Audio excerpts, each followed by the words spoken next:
Hey. I'll tell you what. Mm-hmm. First, good afternoon, Willie. How are you today? Okay. Second of all, I'll tell you what. Everybody argued about cake versus pie many years ago when Giant Bomb did that shit, but I never saw a fucking pie pretend to be anything. I never saw that shit. Oh, okay. That's what I'm saying. So that means you're staunchly defending Cake Fortress. Yeah, absolutely. Okay. Um. So did Peta kind of kill it? Yeah, I heard about that. I doubt that. Well, I mean, besides literally killing it, which of course they did. That's always the answer. Yeah. But the entire momentum of that, I feel like, was combo broken immediately by the biggest, worst bummer in the room, in the form of the people for the ethical treatment of animals. Yeah. As they are often wont to do. Yeah. I think my comparison was apt. I think that's pretty accurate. I'm pretty happy with that analogy. Like That being said, I think it's still fun to think of things and what if they were cakes? Yeah. Merely looking up at what they have to say, immediately you go, why did I even look at what they have to say? Which is the Why would I exact have done such a stupid thing? Yeah. Which is the exact same it is the exact same reaction you get from the Westboro Baptist Church. It is 100% that energy. So Hey, I wonder what's going down on good old Westboro. let me just Oh, let me turn my head slightly and put my gaze in this direction. Why did I look? oh. Hey, how's the old poopy butthole filled trash fire filled with tires going? Does it still smell bad? Let's go over and take away. Oh, smelly. Still, good, good, good to know. Not a little less smelly ever since the biggest tire melted away. Yeah, but that's in the ground now. That's probably bad. That's not good for the environment. Yeah. Um, where did cake start? Where did cake start? Yeah, I was gonna ask where the cake meme started, but fuck it, let's get more interesting than that. All right. Let's see. History. Viking origin. Okay. Old Norse word kaka, which means poop, ironically. Derived from the word for flat. Flour mixed with eggs, milk, nuts, and honey. He also had a cake called satura, which was a flat but heavy cake. Flour mixed with eggs, nuts, and honey. During the Roman period, the name for cake became placenta. No shit. No shit. Which was derived from the Greek word. A placenta was baked on a pastry base or inside a pastry case. That is the top of the list of the least appetizing things you could call a cake. The Greeks invented beer as cake leavener, frying fritters in olive oil and cheesecakes using goat milk. God, man. All right. Fuck history. So let's history. modify. Learning this. things sucks. Let's modify this. Learning is haha, the worst. It was me, a placenta, all along. Placenta cake. There you go. Yep. There it is. Yep. It's not. It's just history. Those weirdo hippies that decide to cannibalize themselves post-birth, they knew what they were talking. Alternatively, could possibly just be Greek. My favorite part is when you have enough like of a fucking fancy posh life that you can have the placenta delivered to a service which will convert it into pill form, which then I can't. and then the mother can consume. How would you know of this? And then the mother can consume the pill converted placenta so that you can follow the bullshit tradition in 2 easy steps. The bullshit tradition that's existed for like 8 years. 2 easy steps. Well, that's how traditions start, man. You ever actually encounter somebody where they tell you that they're doing something stupid because it's a tradition, and you're like, how old is it? And they're like, oh, I started doing it in high school. And you're like, that's not a tradition. Yeah. Well, And they go, well, that's how all traditions start. And no, no, it's not. Traditions start as totally normal things that people do that they just don't stop doing. Like, for example, early cakes in England are essentially bread, with the most obvious difference between cake and bread being the shape and the cooking method, because you would turn over a cake once, meaning that the cake versus bread slash cupcake muffin argument goes back to like the early form of the English Isles. well, I won't be turning to the Englishman for uh, food advice Yes, and or recipes and history. I as think we all know, we shan't be doing England that. was cut off from the mainland of Europe due to food arguments. You know, I could have done that better, but fuck it. So basically, a bunch of people came in, sat down at some restaurants, had a bite, and went fuck this and marched out, and then the borders were drawn. No, then the island started to quake. But it wasn't an island, it was just a peninsula. Do you think that's why the Empire has to never have the sun set on it so that they can force everybody to have their awful food? Yes. Okay. I feel like the history of British colonialism always started with somebody eating like bangers and mash and going, the fuck is this? And they go, we'll show you what the fuck it is. Pip and shit. The the endless empire is really just about forcing people to eat Marmite. I still don't. Okay, now it's time because we're looking up All food. right. So here I we know go. what Marmite is. All right. So this is always a 3-tier discussion. All right. There's always 3 steps to this. The first step Okay. is Marmite. All right. Now you're like, what the fuck? It's the food spread. Because I know that it's made from Australians.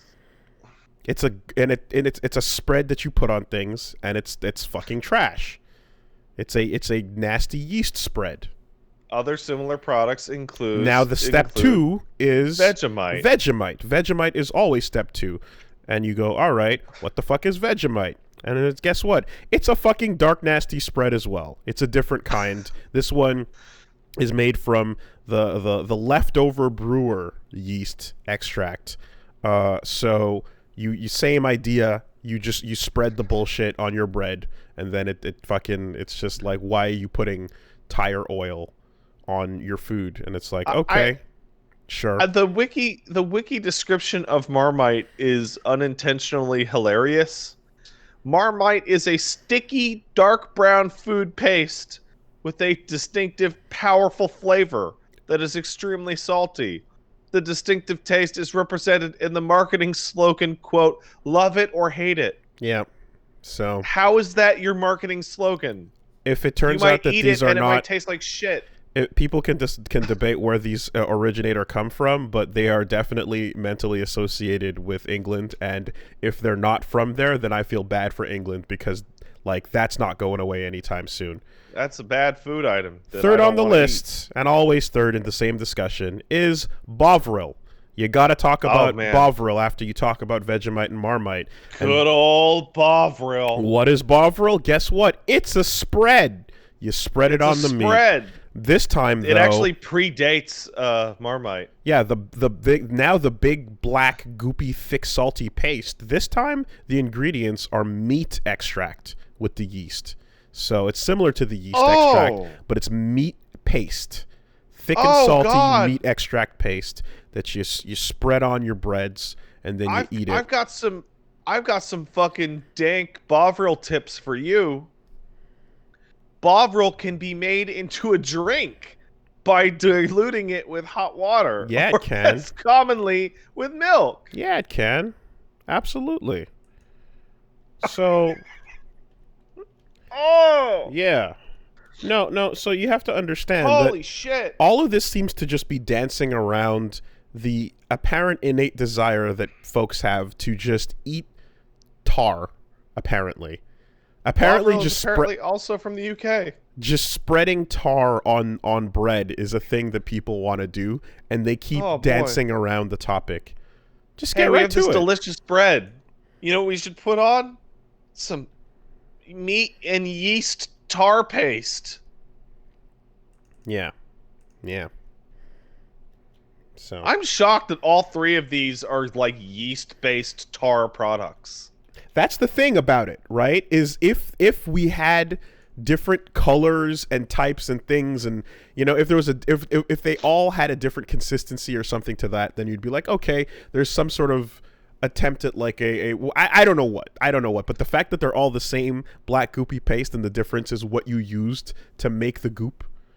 It kind of makes me just like wonder if it's one of those bits where like this was from the dark times when this paste would come out of the factories our children work in, and we need to save as much as we can by dipping our bread. We don't have any real food. Dip your bread in the factory paste for dinner. I swear to God, dude. Like, I was just talking about this on the other. This is a bit of a aside, but I was talking about this on the other day of the stream. I was like, I think one of my favorite things about everybody doing the social media is that I have heard almost every person of every like walk of life other than my boomer parents refer to anything funny or any conversation as a bit. And it just feels more honest because it's all a bit. It's all a fucking setup for a punchline. You've heard other people do that? Mm-hmm. And refer to things that aren't bits as bits. Like if I'm saying something stupid, people are like, "Pat, is this a bit?" I'm like, "No, it's not a bit." Okay, that language, like, I feel like I brought that into the parlance of the group in a way. To me, coming from like radio bits. Whenever that makes a lot of sense. Yeah, you were always very into comedy radio and stand up. Exactly. So whenever I feel like I brought in the terms of like chomping at the bit, and like, oh yeah, well, that's a different bit. But either way, the that's for horses. Yes, but the idea being that like you're going into bits on the radio, which is a term that was regularly used with all the big comedy shows back in the day. Oh man, but what if you were a horse on like at open mic night and you came out with a bit and the bit was that you were biting into your bit? That's a good bit. And then somebody goes, "Is this a bit?" And then the horse takes off its hoof to pull the bit from its horse hand and goes, "Yes, it's a bit." And then someone donates a lot of Twitch bits at that exact moment. Which people don't know what those are. Yep. Language is stupid. Language is so stupid it makes me upset. Have you seen those memes where... yes. Yes, you have. Have you seen... have you seen the ones where like they like with French, they just kind of take...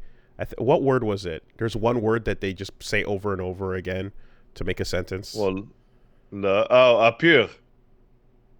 Sorry, mur. Yeah, like the blackberries are smeared on the wall, and it's just like... Yeah. Don't. You can just throw a bunch of l's in there. Yeah. Like le mur, because le is stalling for time, but ton can be like your, but ton can also be tuna. And there's a bunch of other versions of it. Yeah. I think so. I want to explain something to people that don't speak French or know anybody who speaks French or anything, because you'll probably have heard people who either speak French or know Frenchies. They'll make the joke where they go la la la la la la, and it's like haha. They're just saying that la is basically the, right? And it's just saying the over and over. And you're like, why would that? Oh, that's they sound so silly. And it's like, well, no. French is such a stupid, fucked up language that's so stupid, complicated to speak that every person I have ever known that is a francophone has to stall for time in the middle of their fucking sentences Mm-hmm. in order to think up what bullshit conjugation they need to use. Mm-hmm. So there's like 10 le's in every single sentence. Yeah, you gotta do my on Yeah, a. it's It's your It's ums on actually a just yeah. Yeah. In France, it's It's you know, and That's yeah, stupid. it's a stall for time noise for sure. There it is. See, I remember I was talking a bit earlier to Reggie about the term. Did you hear Jean-Guy when you're back in your day? Jean-Guy Pepper, for example. Was that a Junkie.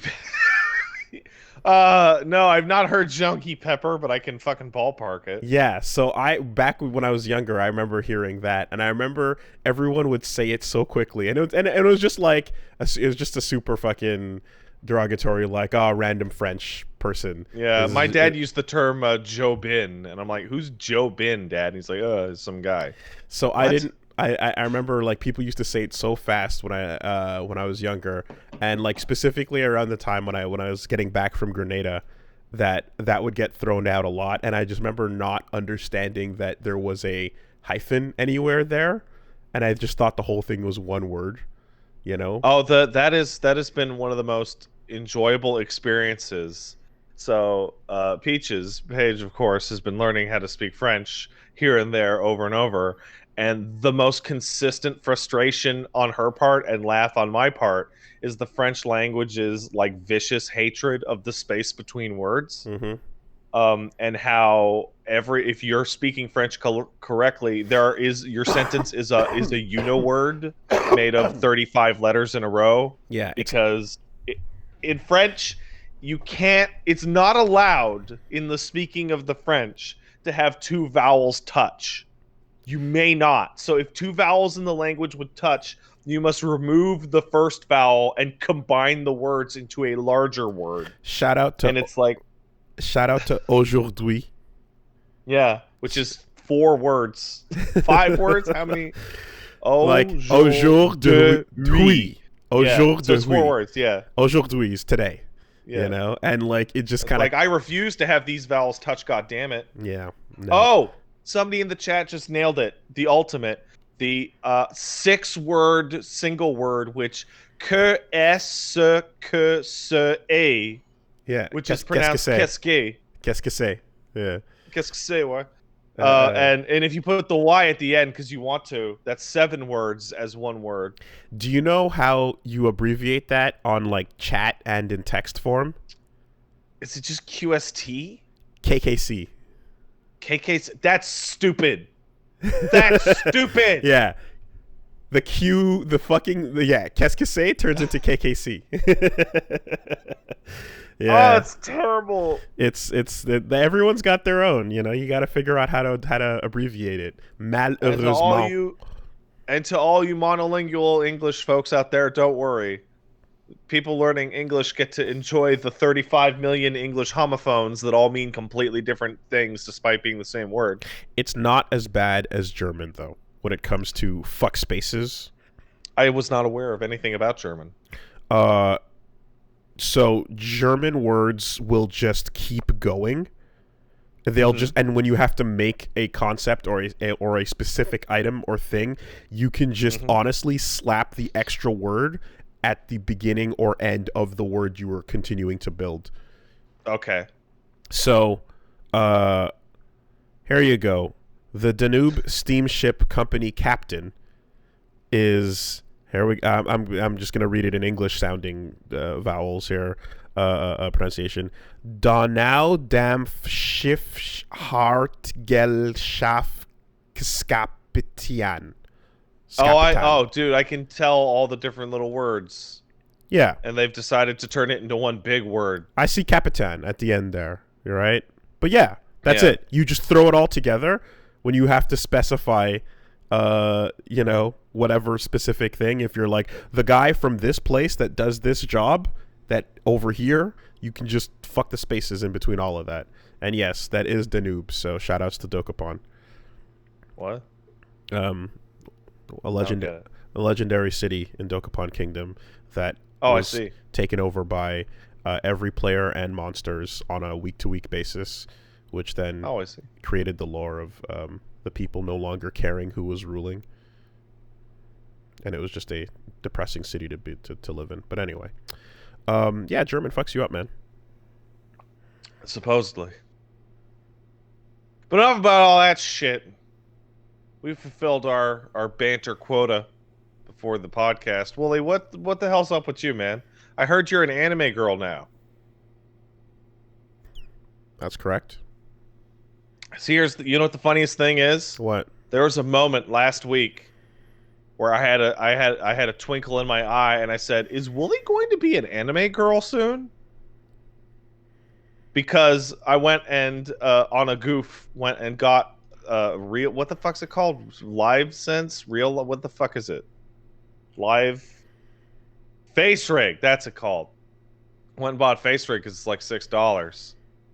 And I look in the upper right corner of the screen on the Face Rig thing, and it goes, "People you know who already own this." Mm-hmm.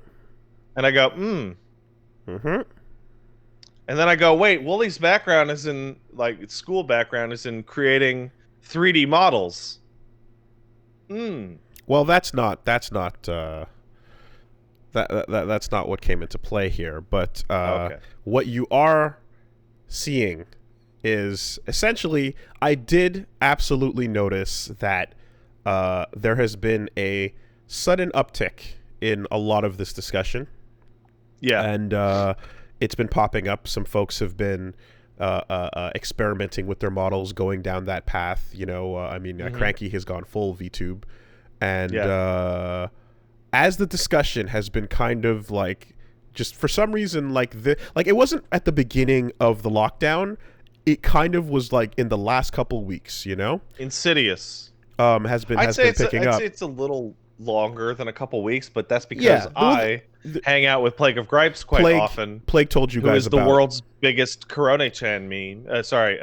Mark. So Plague brought it to you guys. Outside of that circle in general, though, an increase has been happening. You know, there's the management groups and all that that are popping up, and HoloLive English and all this stuff is going on. I have been working on this project to this VTube Wooly project To become anime. I've been working on this since last year. Oh, well, fucking hurry up, dumb Yeah, bitch. well, that's exactly what it was.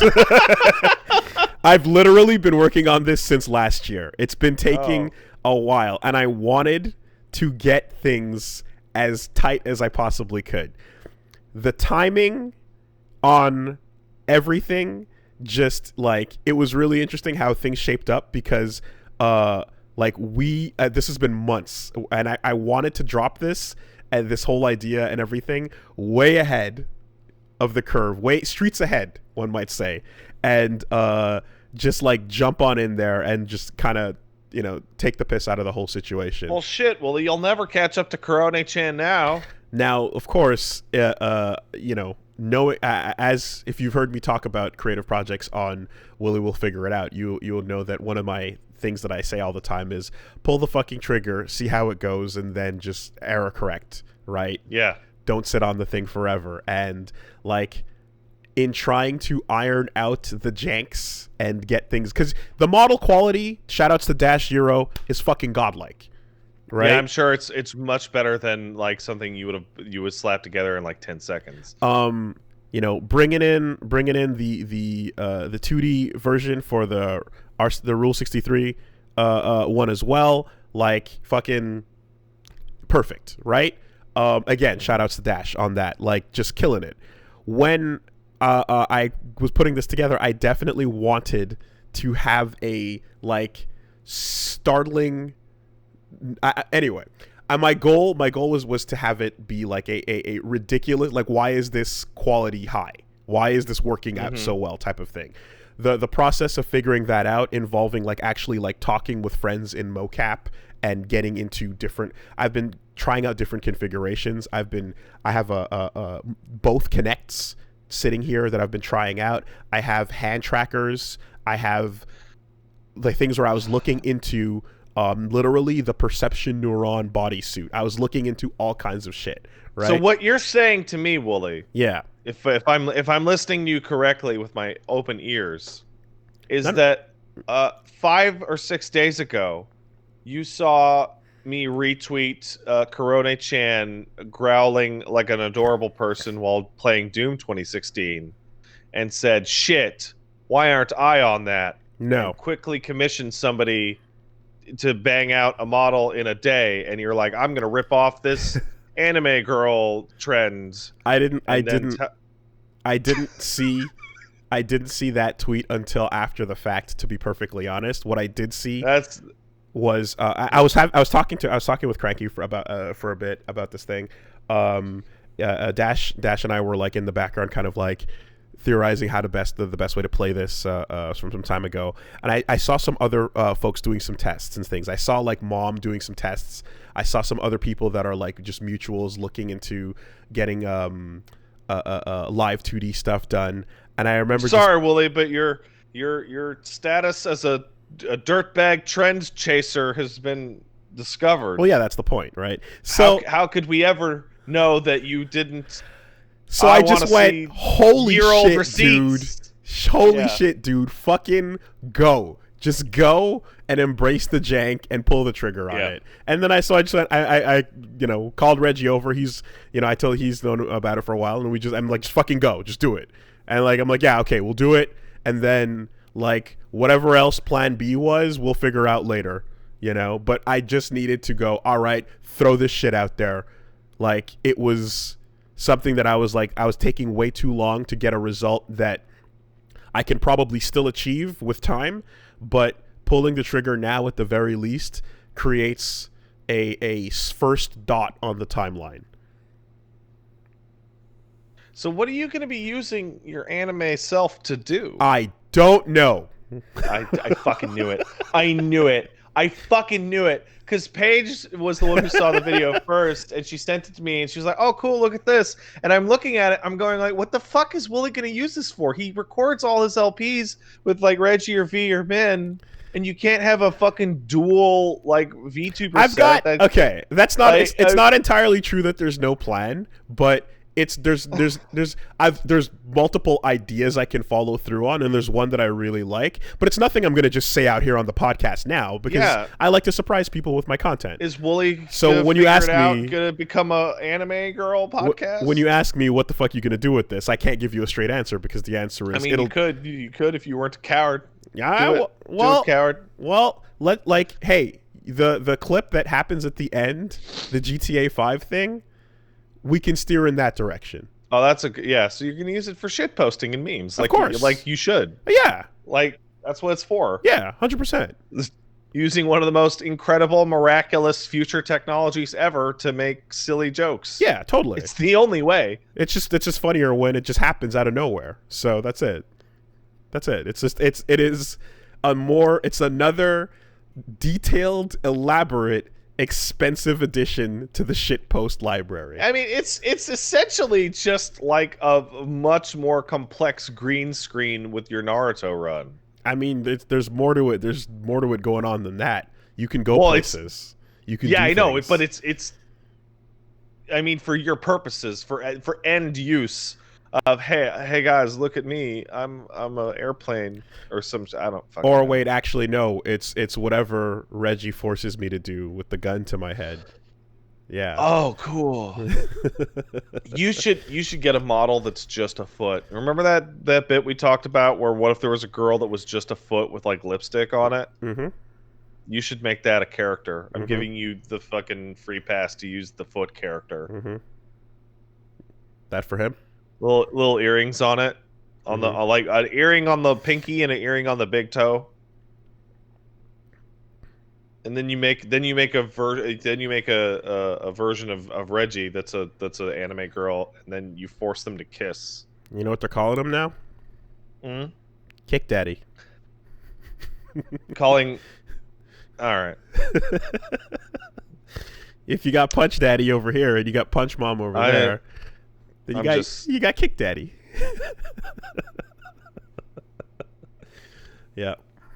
I'm good. Stuff's moving. We're moving. That's disgusting. Feet are hideous. Feet are the most disgusting part of the human body. That is not true.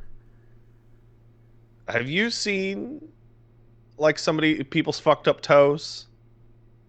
They look deformed. They look like we didn't fully finish coming out of the ocean onto land. I challenge you to stare into the depths of someone's belly button. Oh yeah, I do that all the time. Oh yeah, all the time. Are cute. All the time. Yeah. Just get all up inside the innie. Yeah. And see what you find. Now I will say one thing. Smell it. I think a belly button can be cute, but if you got an Audi, then I am out, because that you are like a god. You are a mistake by the Lord. Audis don't really exist anymore because doctors stopped. You need to stop. Doctors stopped fucking up. Mm? But like, it is true that the innie can be another pseudo orifice that just collects and dampens and gets moist and gross. Oh no, you clean that. Clean it. You should. I mean, I clean my belly button every day. At the end of the day, before I go in the shower, I pull the lint that has trapped itself inside my belly button. Do you? Is that a daily occurrence for you? A lot of people don't do that. Don't do it that frequently. Sometimes when Paige slaps my orb, the lint shoots out. Okay, that's not true, but man, what a horrible image! Oh my god. Yeah. Well, I'll just to let you know, there's some things that I'd rather. That's not great. But I'd rather deal with feet than deal with anything that you're because the thing about it is that, like, it's just like the foot is entirely external, right? But anything that starts to go inside, or anything that can be covered with and moisture, can develop like gross things. Ears. So here's the thing: your ears foot get is super nasty. Of your external body parts, like, that are totally external, the feet are the ones most likely to become horribly disgusting with moisture, because they touch the ground. They do touch the ground, which is disgusting. And as you we do all have know. your socks on and your shoes. You know, and in between your toes is not getting as much aeration as in between your toes can be the most nasty part of a human. That's where athlete's foot lives. It is where athlete's foot lives. Yeah, dude, I'm just like, nah, man. Like there's put a sock on that. You know, foot's bad, but it's not coming in with the energy of like a really raw. Wait. Hold on. I think me and you are talking about something very different, which is important. You seem to be discussing this in terms of worst case scenario. I'm talking about best case scenario, all overall. In their optimal states, foot is the loser. Okay. In their worst states, okay. I mean, any orifice is going to be dead last because there's poop or barf. Yeah, no, that's the thing. Is like foot in the worst case. Yeah, I was absolutely worst case scenarioing it because to me, in the worst case, the foot is not. If the foot is producing odors, it's not really producing any form of what's the word? You know, there's no. Residue. Somebody hasn't stayed up late watching diabetic foot ulcer debridement videos. No, but there's no God, what's the word for it? When something has secretions or extra shit, you know? Yeah, well, let me tell you. That extra worst shit. Case foot can get real bad. Anything that has a discharge is absolutely going to be the feet can have discharge if it's bad enough. Of course, but worst case scenario, it's you know, it's not great. Yeah, man. no, I'm talking best case scenario. A regular human being's foot looks like a deformed flipper. Like it looks like humans did not fully transition to the land as we should have. So fresh out of the shower is what you're judging right now. Or yeah, I'm judging. I'm judging like end of shift. Hard day's work. Oh, that's That's what I was thinking about in the conversation. But well. we End of can. the end of the day, hard shifts work. The human body is a repulsive, like bacteria colony that should never exist. Mm, yeah, anywhere It's that the like, and honestly, anywhere that the light doesn't touch, yeah. has potential to become a disaster zone. Well, see that Um, doesn't see that's not a good one because people walk around their house naked and light touches all of it. anything Mufasa does not rule over is a Okay, problem. We don't want to go there. all Well, right. anyway, yes, And that's why God invented anime VTubers they are. so that we don't have to think about any of this 3D pig shit. Nope, they are We can 2D pure, pristine, incorruptible. Excuse me. And yeah, that's exactly it. So that there's obviously I'm continuing to work in the background on things, but this is something that I'm glad I can finally just throw the fuck out there, and then we'll see what happens. And everyone's like, "Oh my god, does Wooly know what he's unleashed on the?" Yes. Holy shit, Absolutely. Wooly. Shut the fuck up. Yeah. Breaking news. This is the dumbest, funniest news I've seen in forever. 11 minutes ago, there was an exclusive video game announcement from Stadia. Stadia has joined up with Uppercut Games, Supermassive Games, and Harmonix to make exclusive games for the Stadia. That's right. Exclusive rhythm games for your internet-based fucking platform. As I was saying, full credit to Dash Zero, because what you have to understand is the idea of behind creating the ultimate 2D thirst trap is something that I think he knows very well, and did a fucking bang up job on. So I am very, very pleased with that. Hey, good job, Dash. Yeah. So, what else happened this week? Well, Yo, what up, man? yep, we pulled the trigger on some VTube shit.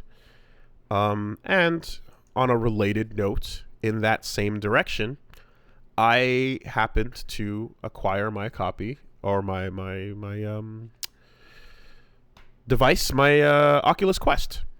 Your Oculus Quest, yes. How is the Quest, sir? Well, I plugged it in, I booted it up. I had to log into my Facebook account because that's how that goes. That's weird. When we got our Oculus Rift S, we could have just you can have an Oculus account as a side thing. It did.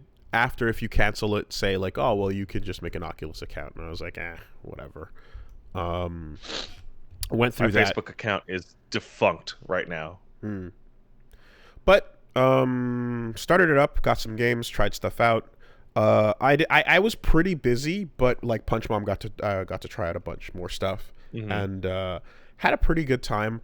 All in all, like the ability to not be tethered down is something I super appreciate. Like, That is cool. it is not that heavy. It's nice to see how far the tech has come since the earliest VR incarnations I've used, or the PSVR, which I bought. So like I had to I was lucky enough to have a chance at the different trade shows early on to try out the PSVR, the Rift, and the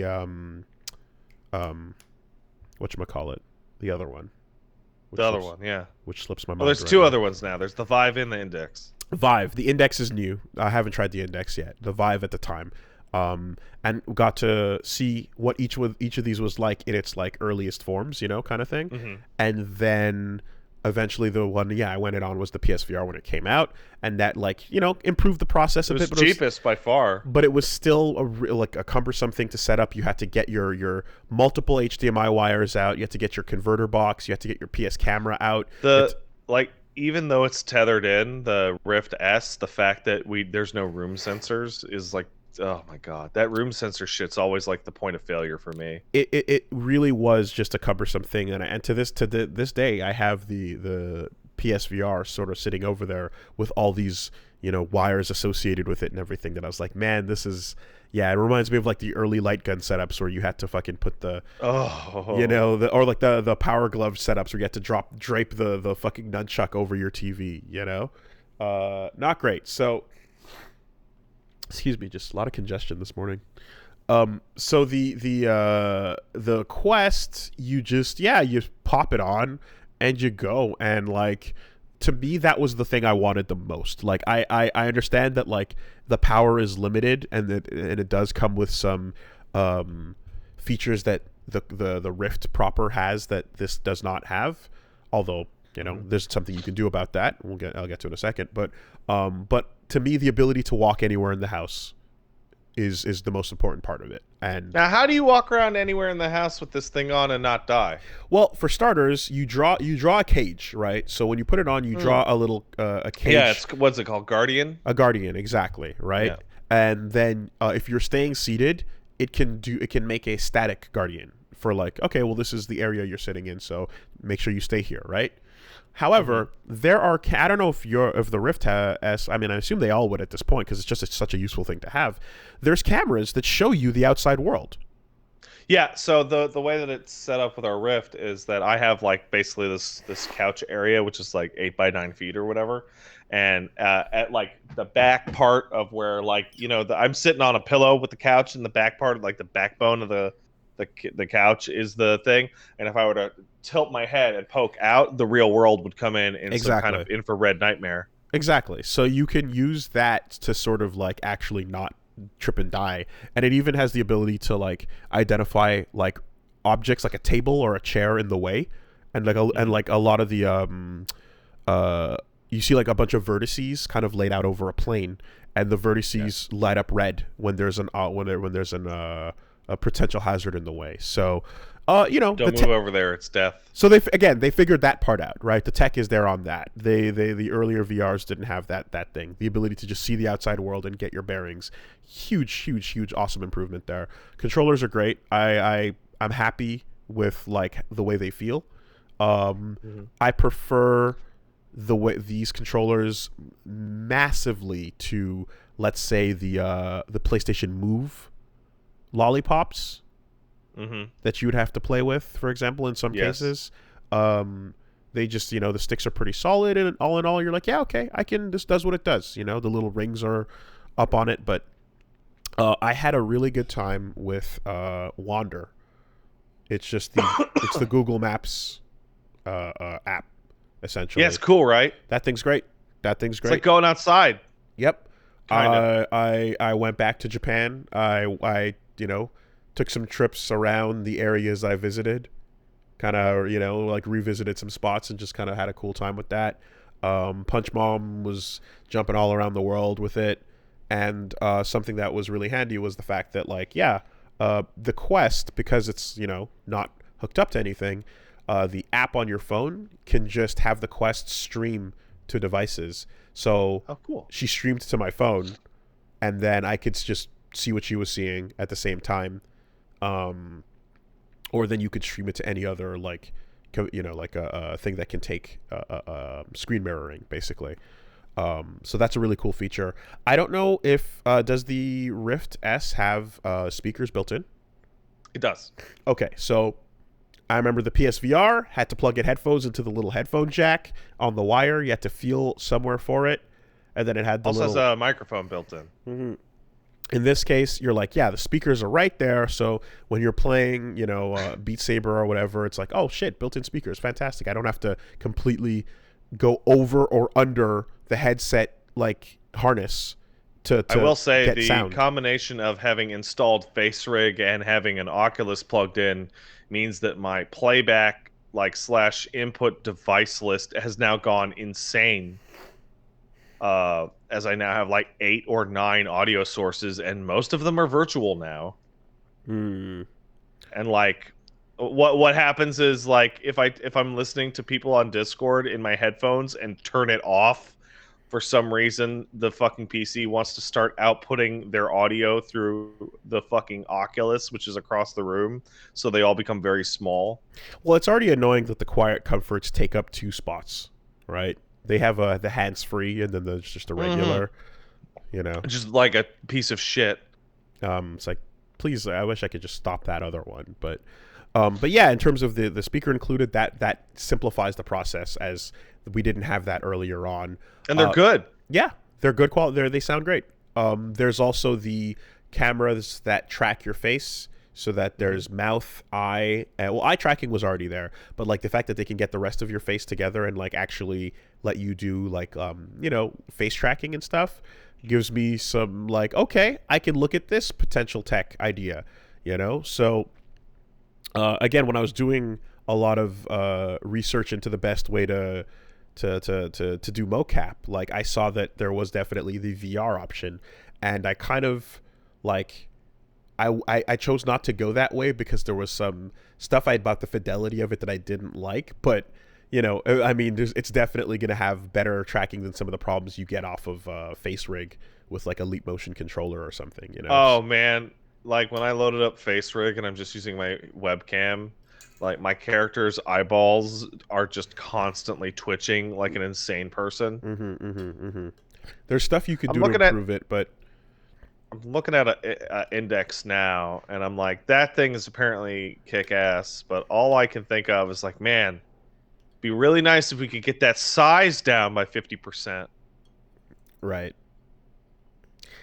The thing about so the index is also like super unobtainable right now, right? Like, Yes, can't get it. so yeah, we'll see how that shapes up, in this Oh, VR Halo 3 market. just came out. Yeah, came out early apparently. I just happened to load up Steam because I want to see the Death Stranding user reviews, and like, yeah, Halo 3 came out early. That's fucking weird. Well, put a pin in that because I'll hit that in a second. But the all in all, just like the quality of life improvements with these newer VR products make me really happy to see that like they've gotten things closer to that sort of give up box ideal that I think everyone here understands. I want to give up. It's never been a better time to give up. You want the give up box, and you want to make sure the give up box has everything self-contained and allows you to go wherever, find whatever corner of your apartment and give up in that corner. And when you need a change of pace, you give up in the other corner. And then I was very, very pleased because I got a heads up from a couple people that hey, if you do find yourself like hitting the limitations of like the Quest, which is like if you go to like VR chat, you can't use as much, you can't use as many models. There's other programs that just don't work. Yeah, there's limitations to the Quest versions of things because it's a less powerful device. You can use the Oculus Link, which is basically just taking the wire, and as long as the USB-C wire going into your computer is like a good quality, like high fidelity wire, like an anchor cable or something like that, it can actually replicate the Rift S. Oh, that's so cool. I'm like, oh shit, best of both worlds. Get a good wire, and we can absolutely get the plugged in PC strength of whatever we need to, as long as everything is as long as the cable's good. So that was the Good like cable. the fucking, I'm like, perfect. So walking around is possible when needed, and when we need higher quality, when we need everything to be at its best, we can just go right into a computer, and that to me was fantastic about it. So like, yeah, I'm really happy with the Quest. We might end up like getting an index and like converting a room into like a VR room. Oh wow. Because we have a room that is like a spare bedroom that we don't use. Okay, so you're looking for an excuse for it. So like we take the fucking boxes we got in there and fucking just turn that into a fucking And it's like a, it's 12 by 12 feet or whatever. No, not 12. You got It's like a regular ass small bedroom for like got- a kid or whatever. You have a spare computer? Just put a computer in there. Mm-hmm. Yeah, you could make a little playroom. Get tarps on the walls just in case. Just in case. And then you can get all the props and accessories, like the plank of wood, for example. I don't know what that is. I'm a little confused. Oh, well, there's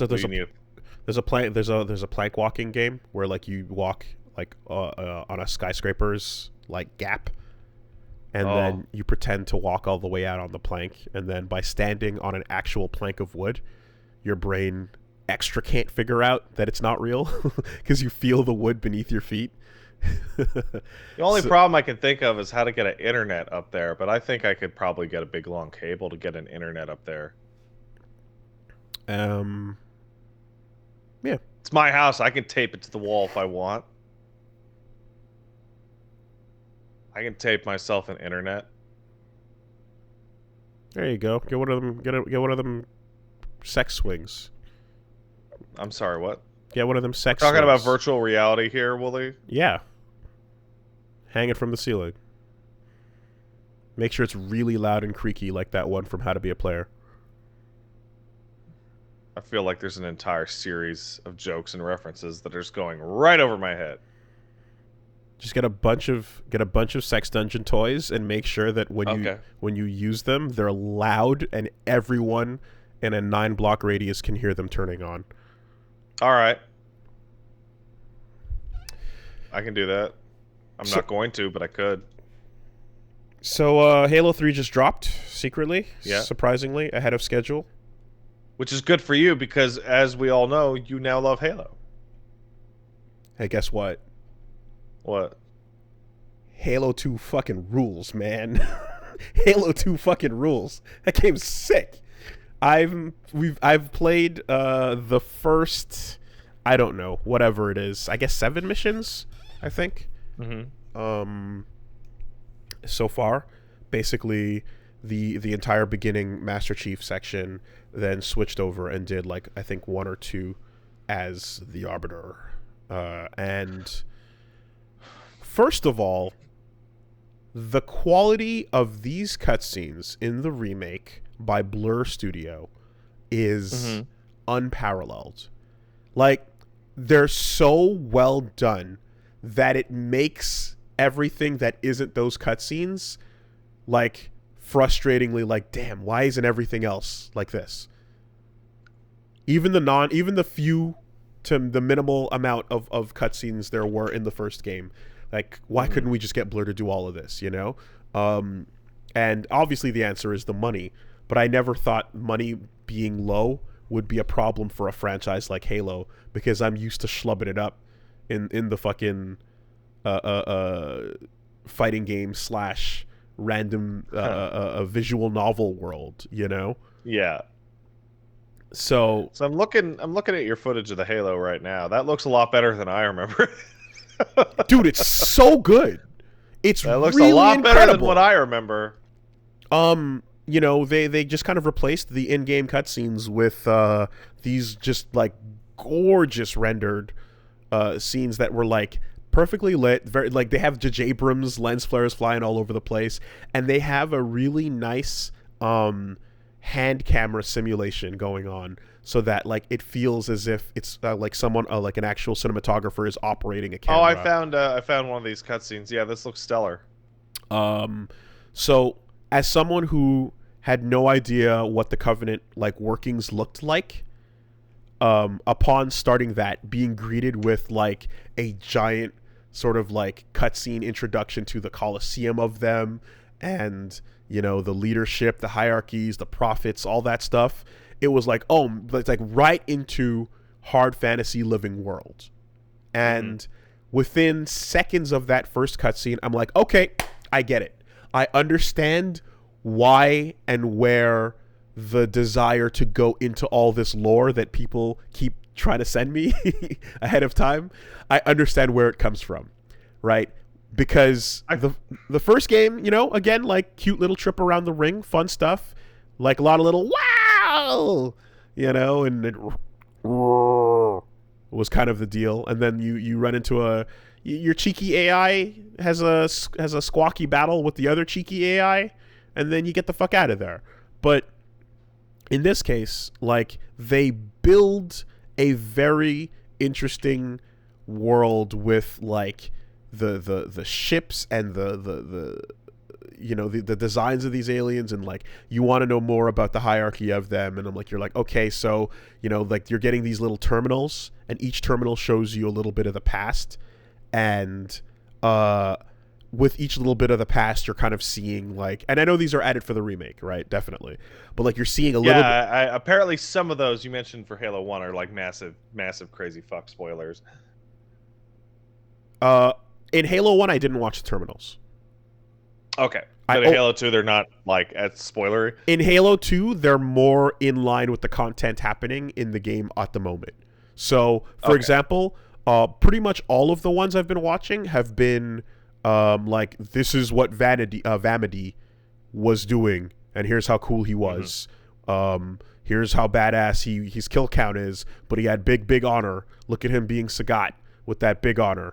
Okay, but he's super cool though. Look at this kill count. The number go up. See that planet? Here's Reach. Get fucked, Reach.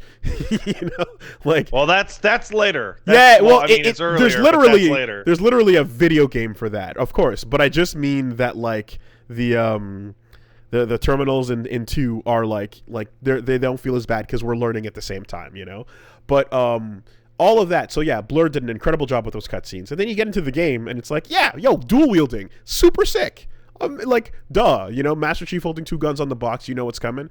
Really fun to mechanic, and especially since you can mix and match, you know. Mixing and matching, for some reason, I thought you would always be dual wielding the same guns. I didn't think mixing and matching would be the thing. That is how it's gonna be going forward. They take that away in 3 and ODST and Reach.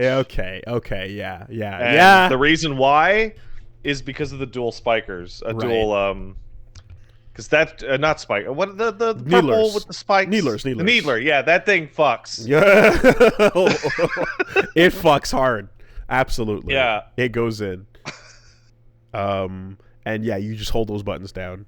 I know it's in 3, but you can't dual wield it in 3, you dumb shits. So I can feel that something special is happening while I'm playing this game. I'm like, yeah, there's the production value on these cutscenes is incredible. The missions are really fun. Like the fact that like after this introduction, we're dropped into I think it's New Mozambique or right, and you are having urban warfare with the Covenant, and they're peeking out of alleyways, and like I'm like, wait, New Mombasa, and I'm like, this is a gray, dusty, like military shooter looking environment, but we're having alien battles with our big dumb shiny guns with them, you know. And I was like, that's super unexpected from what we came off of. It's kind of silly. I thought it was really rad as a change of pace goes, though. Well, no, I don't mean that disparaging. Like, there's parts of Halo that if you were to look at a screenshot, it's like, it's kind of silly. Like, grunts are not a threat. Oh, yeah. Absolutely. And, like, the hunters are worms, man. You know? But the fact that we, like, I guess I just, like, you drop down to Earth, and then that means... you're gonna have urban battles with like big old shiny alien guns as a part of it, and I was like, I didn't see that coming, so I had a lot of fun with that. Also, I learned the truth, the light and the way in the form of the battle rifle, which is like, of all these first-person shooters I've been using, there's always the guns where you're like, this just feels good to use. Right? The feedback, the animation, the tightness, the recoil, every little bit, the reload, like the feel of a good gun is a thing that I'm able to appreciate now, especially after using stuff where you're like, well, this serves its function. You've hit like a bunch of these, like bam, bam, bam, not accidentally, and I'm starting to definitely see, like, you know, What? Yeah, you can pick out in a lineup of like multiple guns that it's like this fucking battle rifle is, man, that's good. Battle rifle's the burst shot, right? Yes, and it has Congrats, you've discovered the Space M16. It has a mid, but I mean, we had the automatic in the first game, right? With the big number counter on it. The automatic is just, it doesn't. No, nothing. It didn't have that pop, right? And so this thing immediately had that pop. It's got a mid-range scope, and then you just like, like it, appropriately. BR is the noise it makes as well. Burst shot rifles are fun to use in many video games, and Halo has a good one. And then you just watch the thing go down, and you're like, yeah, that's a really satisfying gun. I don't want to leave home without it. So walking around with one of those and whatever else we can find is great. Dual needlers, of course, is just hold button, melt enemy, It also introduces... Johnson is back with a vengeance. He's coming in with his big ass lines, and you're just like, all right, right out of every Predator and or Aliens movie. All right, Carl, I fucking love it. Let's do it. Oorah. And the Warthog gets a near Bayonetta level entrance as it literally hops a ramp in mid-air onto the screen, and like you're waiting for the camera to zoom in and have the words Warthog displayed over everything, because it's like, look, it's back, there it is. And this time it's got a pulse rifle on the back of it, or is a burst rifle, or whatever it was, the second type of Warthog. That's not it's not a like a giant fucking Gatling gun. It's a different type of gun. Anyway, there's a different Warthog. Man, you're gonna love Halo Gauss. 3's fucking a friendly cousin to the Warthog. Oh, cool. There's a Warthog variant that's much smaller that you will very much enjoy riding around on. The Ghost is back, and not only is it as great to control as ever, but now you've got a fucking boost button, so that's great. And humongous big set piece battle walker where you jump on the AT-AT and then you take it down, and then big sequence goes and pops off, and you're just like, this is wild, In particular, the introduction as well of the Arbiter. He gets his origin, you go and then you fucking take control, and you get a completely different mechanic where now I can like rush in, go ham, hit that stealth button and get the fuck out, and or do it the other way around, stealth in, go ham, kill everything. But like it is a different feel to things that is like something that I can appreciate, because even though like you're trading off what I thought was ultimately not that, like you're trading off a flashlight, which how often do you need it? Well, it turns out you're going to be in dark areas and you're probably going to need that flashlight. Hey, look at that. So it's legitimately a trade-off between the two. But that's where I kind of stopped right now. And yeah, like the little bits and details, the nicely done things, the fact that Master Chief is getting decorated while the Arbiter is getting disgraced, like these little like nice parts of like how the story is being told are things I really enjoy. And so far, man, this game is fucking just banging. Like, I'm really, really impressed with it. I feel like listening to you get so into it and seeing everybody so excited, I have been hit with a very bizarre emotion that I don't know how to place, which is I played Halo 2 back in 2006, and why didn't I enjoy it the way you are enjoying it? And this isn't the usual thing that I would do of like, I don't get to explain it. It's like, I'm thinking back, it's like, I think I might have gone about it in a way that specifically ruined it for myself. Because you mentioned that Master Chief is getting like a medal in the beginning, in the very first bit, and Arbiter is getting disgraced. And my experience with that was, who the fuck are these aliens? What is that? Why does that alien get... Why are they mad at that alien? What is a Halo? Because I never played Halo 1. Oh, you played this first? I picked up Halo 2 for $12, and played it Xbox backwards compatible because everyone was going insane about Before Halo 3 before one? coming out the following year. Before one? Yeah, I've never played one. Well, yeah, that would explain part of And it. everyone's like, "Oh, Halo 2 is one of the greatest. Oh my god." I'm like, "Okay." And like I remember starting it up and I'm like, "Who Master Chief is there? Who is it?" And they're just like, "No, I don't tell." And is it possible that because You skipped like all these sequences that I think back, like I guess they were pretty cool, I guess, but the whole time all I could think of is who is that? you skipped Dante's Awakening, and now you're asking who Nero is. Wait, that kind of doesn't make any sense. Because Nero is actually set up and explained in 4. Well, I mean, I haven't gone through the entirety of 2 yet, but I mean the introduction of a new character where you're just kind of following this new person introduced into the lore. There's a reason why you're following this person. Eventually you take control of them, you know? Mm-hmm. So, like, the answer to who is this is, well, I should keep playing to find out. No, actually, when I asked who is this, I meant like the Covenant. Oh, well Because then. when you start Halo 2 and you don't have Halo 1, it's mere aliens. Yeah. No. The first thing that happens in Halo 2 is, why did you fuck up so hard in the last game? And here's the hero of the last game being super awesome. Look at you, you're so cool, guy. So yeah, it's a direct fucking sequel. Like, yeah.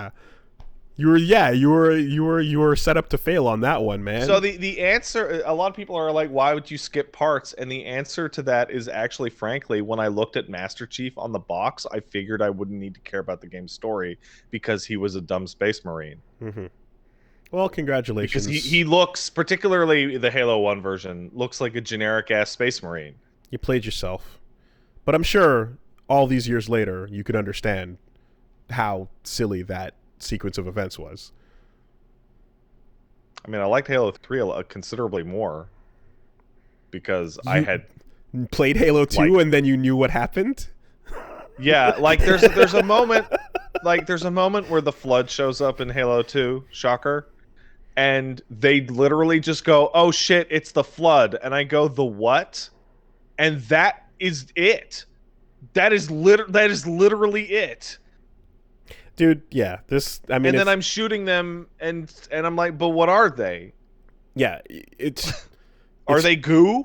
It's your fault. It's an amazing game, and it's your fault. Like, you did set yourself up for failure there, unfortunately. That's that. Was Halo 1 backwards compatible for the 360 back in the day? It should have been, right? It definitely was, because in the classics section, I remember Combat Evolved box staring at me constantly. I remember the Combat Evolved box always available in the classics on the 360, and then on the Bone as well. It was one of the first ones they let you grab. Like, they pointed to that franchise the entire time. It was one of the big ones. Well, here's the thing, right? And I'm seeing a lot of people going like, "Oh my god, that's like playing MGS2, yada yada." But here's the thing: the people that I spoke to about Halo would never talk about anything other than the multiplayer, and I assumed it was a multiplayer franchise primarily. You were not given word of mouth reasons to care about the Soldier Man story.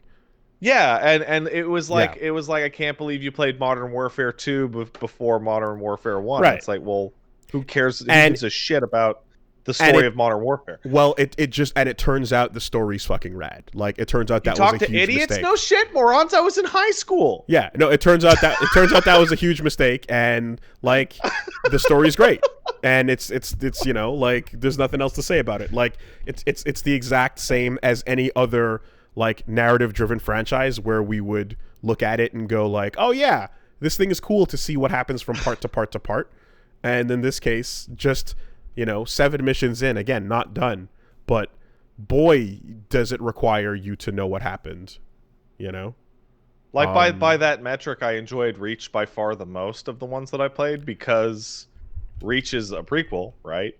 and so they have to set up a bunch of shit because it's like the first Covenant, whatever, and it has a completely self-contained story that doesn't go anywhere. Now, if anything, I would say that your story is probably an indicator of the way millions of people that just kind of jumped in on the big thing, kind of that'd probably be their experience as well, where people people that don't care that much either way jumped on, played it, went, I don't know what the fuck's happening here, whatever, oh cool, I can play as the Arbiter, and then went like, let's just go play multiplayer with the boys because that's what we're doing. Yeah. And that was the end of the thought process. So that was everyone I ever knew that I ever spoke to about Halo until I started playing Destiny, and people started to complain to me that Halo was so much better. Yeah, so y'all were a bunch of dumb kids and you fucked up. Shit's rad. So I can see every way that it happens so often in video game franchises where you just get that second release where you're like, we figured it out, we have the direction, we know the mechanics, we have the tone, you know what I mean, like we got our foot in the door and now we know how to take that next step with confidence. V made the Street Fighter 2 comparison. I said Mega Man 2, I said Sonic 2, that moment where you're like, we've figured it out and now we can just focus on the experience feeling as fucking great as possible. And because like there were little itty bitty pieces of this that added to the confusion, because the thing that got me to start playing Halo 2 via backwards compatibility was this was the sequence of events, right? It was the Halo 3. Like, the Halo 3 trailer comes out that is Master Chief in a cloak in the desert. I'm sure you remember that one. Yeah, where he jumps and he makes the big shield. And it was almost silly because it is a robot. Like, if you're totally divorced, it's like Robot Man under the cloak. That's, what is it protecting him from? Whatever. And then everyone starts going insane, and they start up that ad campaign that is like the war veterans with the incredible diorama. Staring at the diorama, yep. Right? The diorama thing was super cool, and it's like, wow, this is really super serious and kind of crazy, incredible ad campaign. Everyone's going crazy for this. Okay, I guess I ought to play one. Talk to people. Hey, which of the Halos are good? Oh yeah, Halo multiplayer is so good. Oh my god, you should play Halo 2. But I have no desire to play the multiplayer of like a backwards compatible, like multiple-year-old Xbox original game. So then I hop in and I'm confused. And then I think the one person that I spoke to when I'm like, I don't understand what's going on, told me, oh yeah, if you read all the books, it's way better. And I had the assumption that Halo 1 also had nothing in it, and that it was all in the books, and went, that's stupid. Yeah.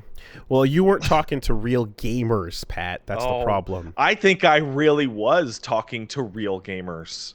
I think that might have been the problem. You're likely, I would imagine, that the individuals in question likely feel the exact same way about all of that right now, as opposed to like having since figured it out, So yeah. Yes, Chad, I'm aware I listen to the worst people. That's why I got into this business, so that I could be the worst person you could all listen to. hey, you were led astray, but you still fucked up, right? And then that's what's up. Well, now I'm in an even weirder place, because now I'm jealous of the experience you're having, but I can't go back because I hate Bungie now. Oh, well. Yeah, I have no attachment. I hate Bungie with like all the sweat off my body. I have no attachment to Destiny whatsoever. They got my money the first time, and I was done with that. But this is fucking incredible. Yeah, it definitely is like you know, it certainly does help too that like, yeah, no, like V knows what the fuck is going on with this franchise and is kind of like talking and giving the bits and pieces that help. But I think that in general the procession of events here is such that this, you know, the new MCC collection is there, and like what you were playing, or or rather what was around back when you first were looking at this was the original anyway, right? That's what you played. Like if you did go take a look at, you know, any of these, like you can now play them with the redone visuals and like super the quality most graphics. Interesting thing about that is that Halo 3 does not have like a rematch. It didn't get the anniversary treatment because it was way newer. It's too new, yeah. But does this create a bizarre situation where you go like 1, 2 are like 2016 looking level games, and then Halo 3 looks like a high-res 2007 game, and then Reach is like 2011, like I've heard people saying that 3 is clearly not as like polished as some of the remade stuff, but it's still all right. It's still good. So, but okay, I don't I'm know. looking at footage of it now. It's clearly like you know, trimmed up, but it's not like the anniversary shit that you've been going through. But yeah, no, you could just it looks fine. Something important to note about Anniversary as well is that whereas 1 had, there were like, I told you about the parts of 1 where like the remade environment was too much.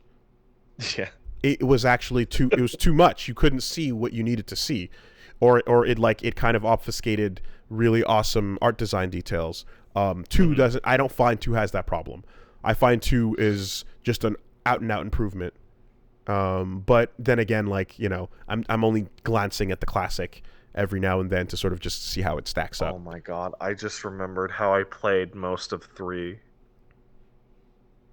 Oh my god, I took every step possible to ruin this series for myself. I played more than half of the Halo 3 campaign in the Eaton Center Game Buzz, like talking to the guy that I would later on trick into selling a Street Fighter. Standing at the TV at the with on the with counter? the shitty little TV in the corner hanging from the ceiling. You stood there for hours. Yeah. And no one. Well, no, he was just like talking. We were just chatting because like I bought tons of shit from there, so he didn't give a fuck. Could you even hear the game? No. Yeah, you're a moron. Of course you. Well, fucking... because I had played Halo 2 and I had stopped halfway through and been like, oh, whatever, and I was waiting for a movie. Finish the fight at a kiosk with the sound off. And I'm like, oh, cool. While talking to an attendant behind a desk. I'll play some of this the Halo thing. Nice. While I'm waiting for my movie, and then he just never deleted the file. So every time I would go wait for something in that area or wait for somebody, I would just play like an extra half hour of it. Fight finished, done and done. And then I later was like, oh, okay, and then I bought it at home, and then I played through it at home, and then the way Major Nelson intended. I had only I got halfway through just like on that TV, on that shitty like CRT hanging off the ceiling. So I thought it was a dumb game, and that I was smart by thinking it was dumb. Excuse me. So like, can we just get like the Pat riding the bike, and then with his Shiva arms he puts like 8 pegs into the spokes at the same time, and then it's Halo sucks. I don't get it when I'm on the floor. Oh, that is. Can I beat Halo before McDonald's kicks me out? Isn't it? You know, if your neck didn't break on the way down. Oh my god! Somebody in the chat said Halo's just Madden with guns. I thought that's what it was. I thought it was the dude bro shooter for dude bros. Turns out that was actually Call of Duty. Okay, now can I beat Halo before McDonald's closes is real, because that I haven't heard that before, but I remember when Ocarina of Time was at the McDonald's near my place as a kid, and Wait, how? They had a play place with some kiosks, Okay. and they had a setup there, and I remember like it was the small window of time when my fucking money got stolen, so I didn't get to buy mine right away, and then going home and they had it set up there, and like people were just fucking playing it, and it was just like, hey, do you want to start in the middle of Jabu Jabu's belly? And Yeah, fuck it. you know, well, I'd rather not personally, you know, but yeah, I mean that was a thing, and people would just line up and go for it because they didn't give a fuck. Who's gonna, you know, you go finish the game if you want. Who gives a shit, you know? It's McDonald's. That's an incredibly self-sabotaging history. Did you ever even look at one at all? Or did it just completely evade the radar entirely? I watched the original first 2 seasons. I watched the first couple seasons of Red versus Blue. Oh yeah, so you finished. Yeah, you're done. You're good. No, you're covered. And then when they switched to making it with the Halo 2 engine, Yeah. I went, I don't like how Caboose looks now, and stopped watching.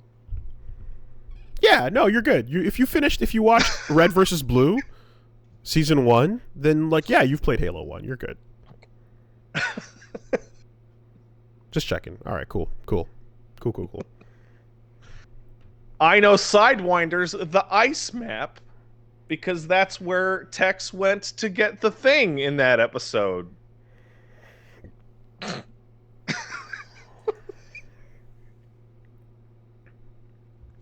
Anyway, Keith David continues to be the best part of every project he's associated with. Yeah, that's not fair. Every time he's shown up, I go, it's Keith David! Like, he's the best.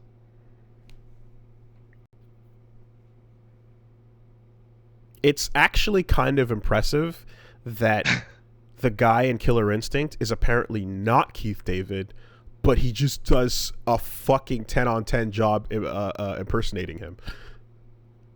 Wild. Which guy? So let me take a look here. But the Arbiter in KI, someone told me that's really? Apparently That's crazy. Apparently it's not him.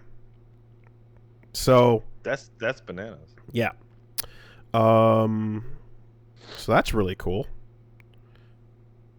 But yes, anyway, so I was you know, fucking enjoying the shit out of that. And yeah, he spawned as well. Halo's good. Right. Halo's good. Halo 2 is excellent. Oh man, you want to hear the pinnacle, the absolute pinnacle of how fucking like horrible I ruined this shit for myself? Was I'm sure I don't think you fought the Flood yet, but I'm getting into Halo 2 and I'm fighting the Flood, which I think is like, oh, you did? Okay. So I'm halfway through the game, I think it was anyway. And I'm fighting Big Flood Monster, and I go and like I'm at the point where I'm looking around like an insane person and going, when the fuck are they gonna explain to me what a Halo is? Why is this shit called Halo? I don't get it. Did at any point, I'm trying to remember, because yeah, no, it was only in the terminals. In the terminals you see a bit of that. But yeah, well, there you go. And then by the time I got to 3, some like Guilty Spark just literally sits you down, and okay, well, 3 has a thing. You can stop there. You can actually stop there. I'm enjoying this. No. It's just like Halo 3. It clearly has someone there on the team that was like, dumbasses don't know what the story is. Which makes sense because this is a flagship franchise with Super Bowl commercials. And there's like a real concerted effort in 3 to go like, that's what a Halo. Yeah, I feel as if there's a very clear. I'm playing this whole series in mind. Like, again, you don't need to elaborate, but I'm playing this whole series in mind, knowing that What? it's continuing to be Microsoft's major, like it's their Mario, right? It's Sega Sonic. It is the flagship. So I'm expecting that as each game gets bigger and crazier and larger, there's going to be a very clear, like, listen, man, about 70% of the people buying this time did not touch any previous games. They just want something exciting to play on their Xbox. So we're probably going to need to have it be explained somewhat because they're not standalone. You know, like I think probably I'm thinking back. It was like, is Halo 3 my favorite because there's a moment where somebody looks at the camera and goes, "This is what the Covenant is." Maybe Because you big I had dumb. gotten all the way to 2007 thinking they were like generic space aliens. Yeah. Maybe at the same time. Anyone who's coming into the third game of a franchise going like, oh, yo, you guys are all talking about this thing? Okay, yeah, let's check it out. And the whole marketing campaign is finish the fight. And if it never occurs to you that I didn't start it, so I might not fully know what's going on right now, then yeah, you kind of deserve what you get, man. You know? I think the funniest... we laugh at and mock mercilessly those who enter into any franchise mid to late way just on a hype train and then get frustrated as they're confused. One of my favorite tweets we just talked about was the guy streaming DMC5. Dante starts dancing and he just fucking taps out. I love that. It's the best shit ever because you are a fool. You are a fool for going about things the way you did.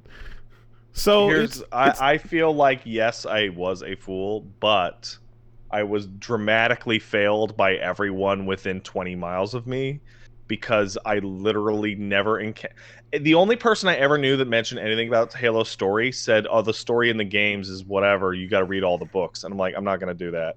And everyone else didn't know what the story was. Yeah. No, you're because they literally just played multiplayer. You're explaining the reasons why you fucked up, and trust me, that's my thing. I get it. I get it.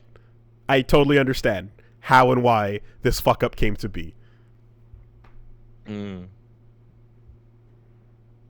you remember right before the week before Mass Effect 3 came out, and it was having like even bigger like the end of a saga, the end of a trilogy? It was not bigger than Halo. It was not bigger than Halo. No, that's not what I'm saying. I'm saying the energy of the finale of a trilogy, like specifically this will be the last Mass Effect stuff. Okay. And every interview that came out for that week period was, oh yeah, you could totally start on this one. Yeah, you don't need those other two at all. From like every developer they talked to. And the reaction was, what? But if... Did they say that? Oh yeah. I remember laughing my ass off. They're like, oh, we think Mass Effect 3 is the perfect place to start the series. It's never been a time to start playing Mass Effect. Disingenuous marketing. That sucks. Because you're lying to people to get them to buy the game and then eventually get frustrated when they don't understand. And like but the people who were interested in the game got these big red flags like, wait a second, if the first two games don't matter, the whole point is that the choices would carry forward through multiple games. You remember that? Awful. Yeah. It's like, but if they don't matter, don't they not matter? Like, did they give it some sort of asterisk where they're like, well, because you can read the codex? Because the codex will tell you, well, then fucking they did not. That's just lies. That's just big lies. It was crazy. That's terrible. Mass Effect is extra crazy because like the start of Mass Effect 3 is invasion on Earth from the Reapers, and the new player will go, what are those? Like, what is that? And the whole game is about that. Yeah. Okay. It's like, oh man. Oh, I hate people I knew back in 2003 and 4 and 5. I'm glad that I have the ability to, put myself in like last decade mode. I can run compatibility on my brain when I play old games to be like, yeah, okay, I see what was happening at the time. I've been like, I guess I didn't have that back in the day, or the problem was that I decided to get in the middle instead of. Because every big franchise that I do now, I either go back from the start, no matter how old it is, or I already was there.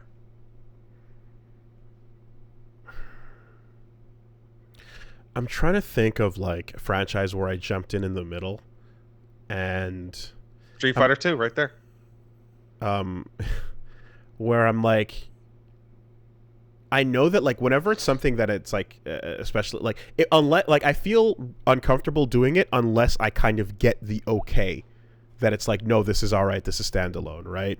In the sense that when it comes to like Doom 2016, for example, when it comes to Persona is a big one. Where I was like, okay, the friends that I spoke to about this are all like, you'll be okay. This is a standalone. You'll be fine. Might as well be a completely different here. franchise when you jump from 2 to 3. Yeah. NieR, I definitely like, I felt like, this is, I don't want to, I don't want to just start this. And I went back and watched the entire game.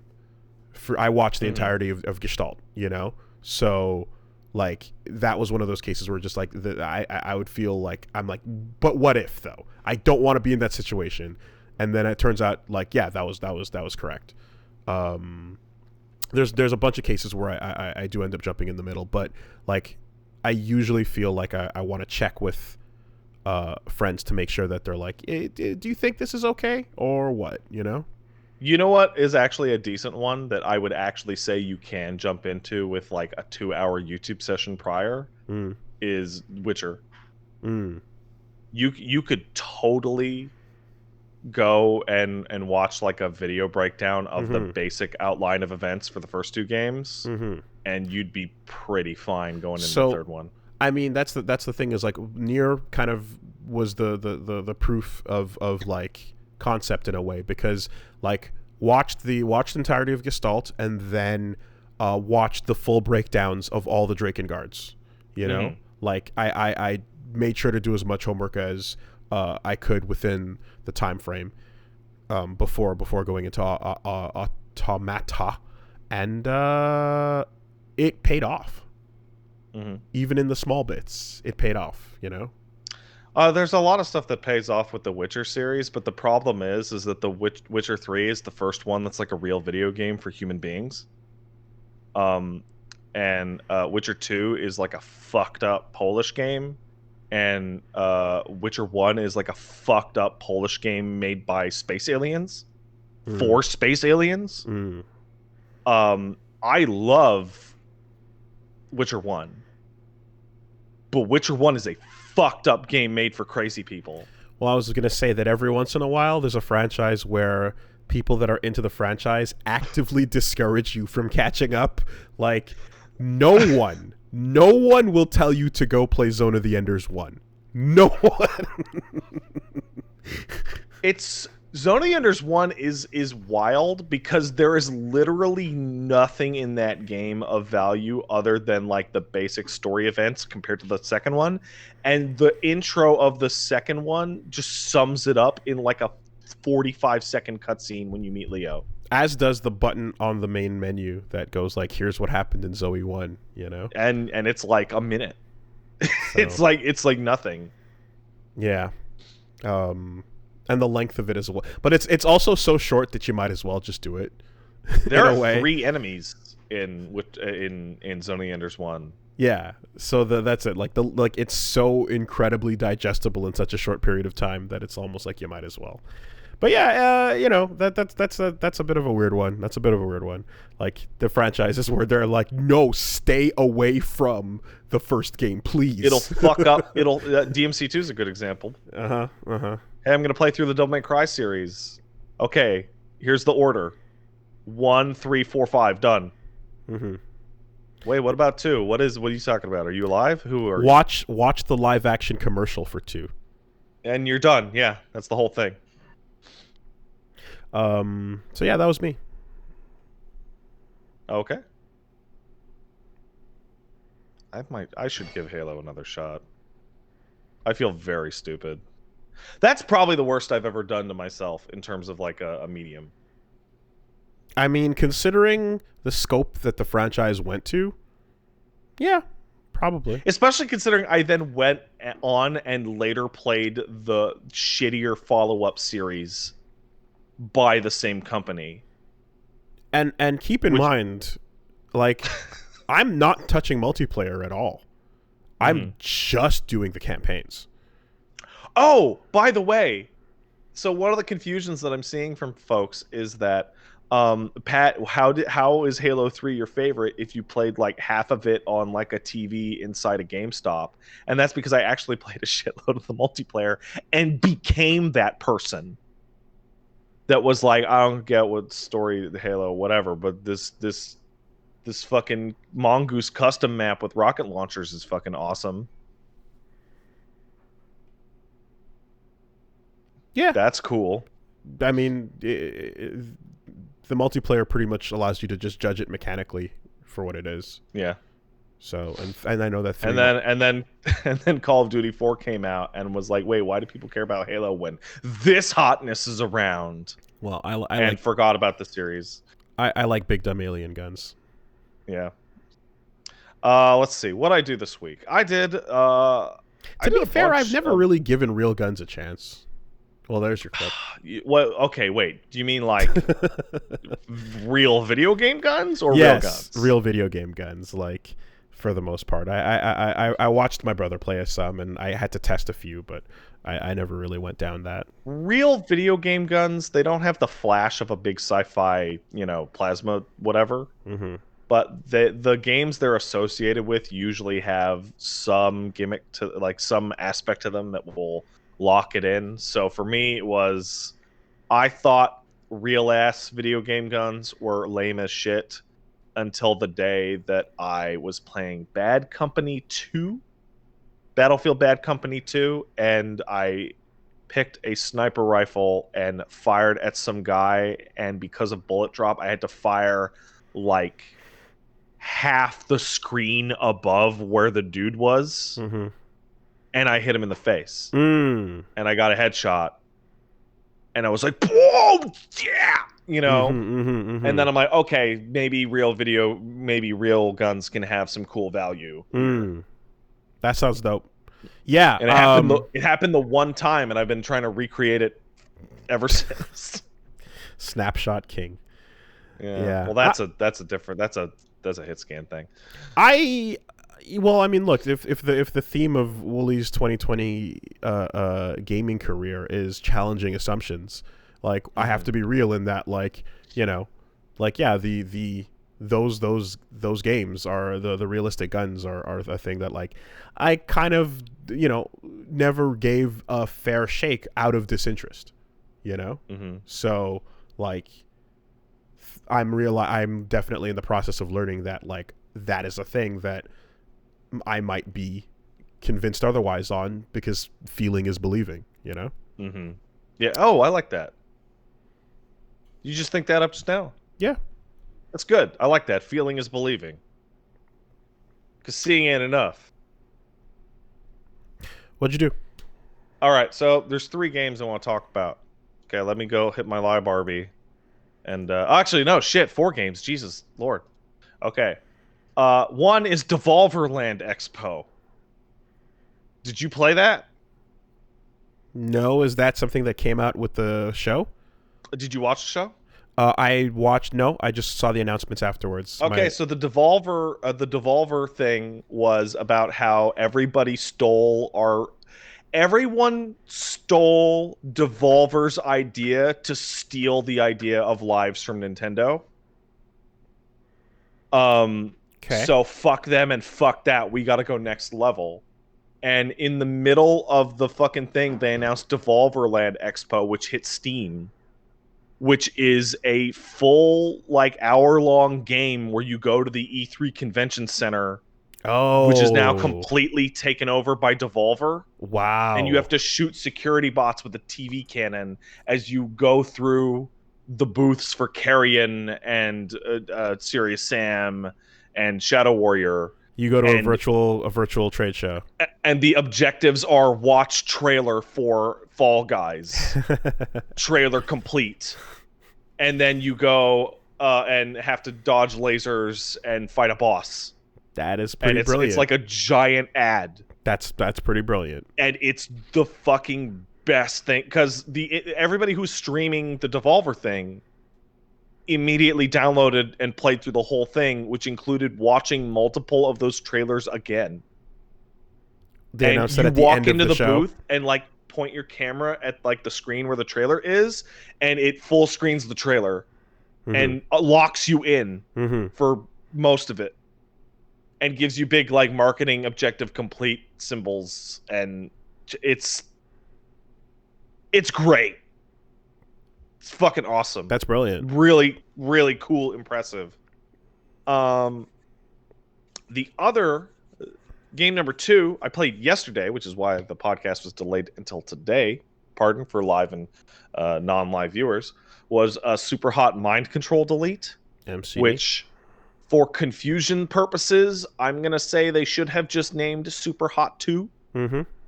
Even though it's actually Superhot 3. What? But whatever. Wooly, did you play Superhot 1? Yeah. Okay. How long did it take you to beat it? I don't remember, but it wasn't that long. It's like 90 minutes. No. It's super short. Is the VR game actually a different game?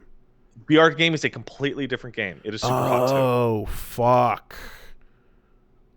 Damn. Yeah. Okay. Oh, Christ. Superhot Mind Control is actually Superhot 4, because there was the original like browser version.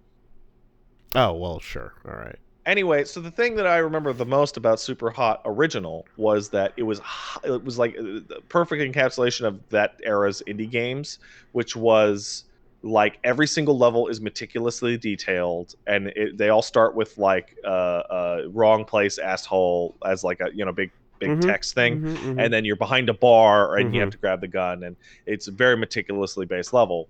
And that game's biggest problem was that once you got like I got the katana. Oh, now I got good at throwing things at guys. What? Oh, wow, I can't wait for the game to open up, and then game's over.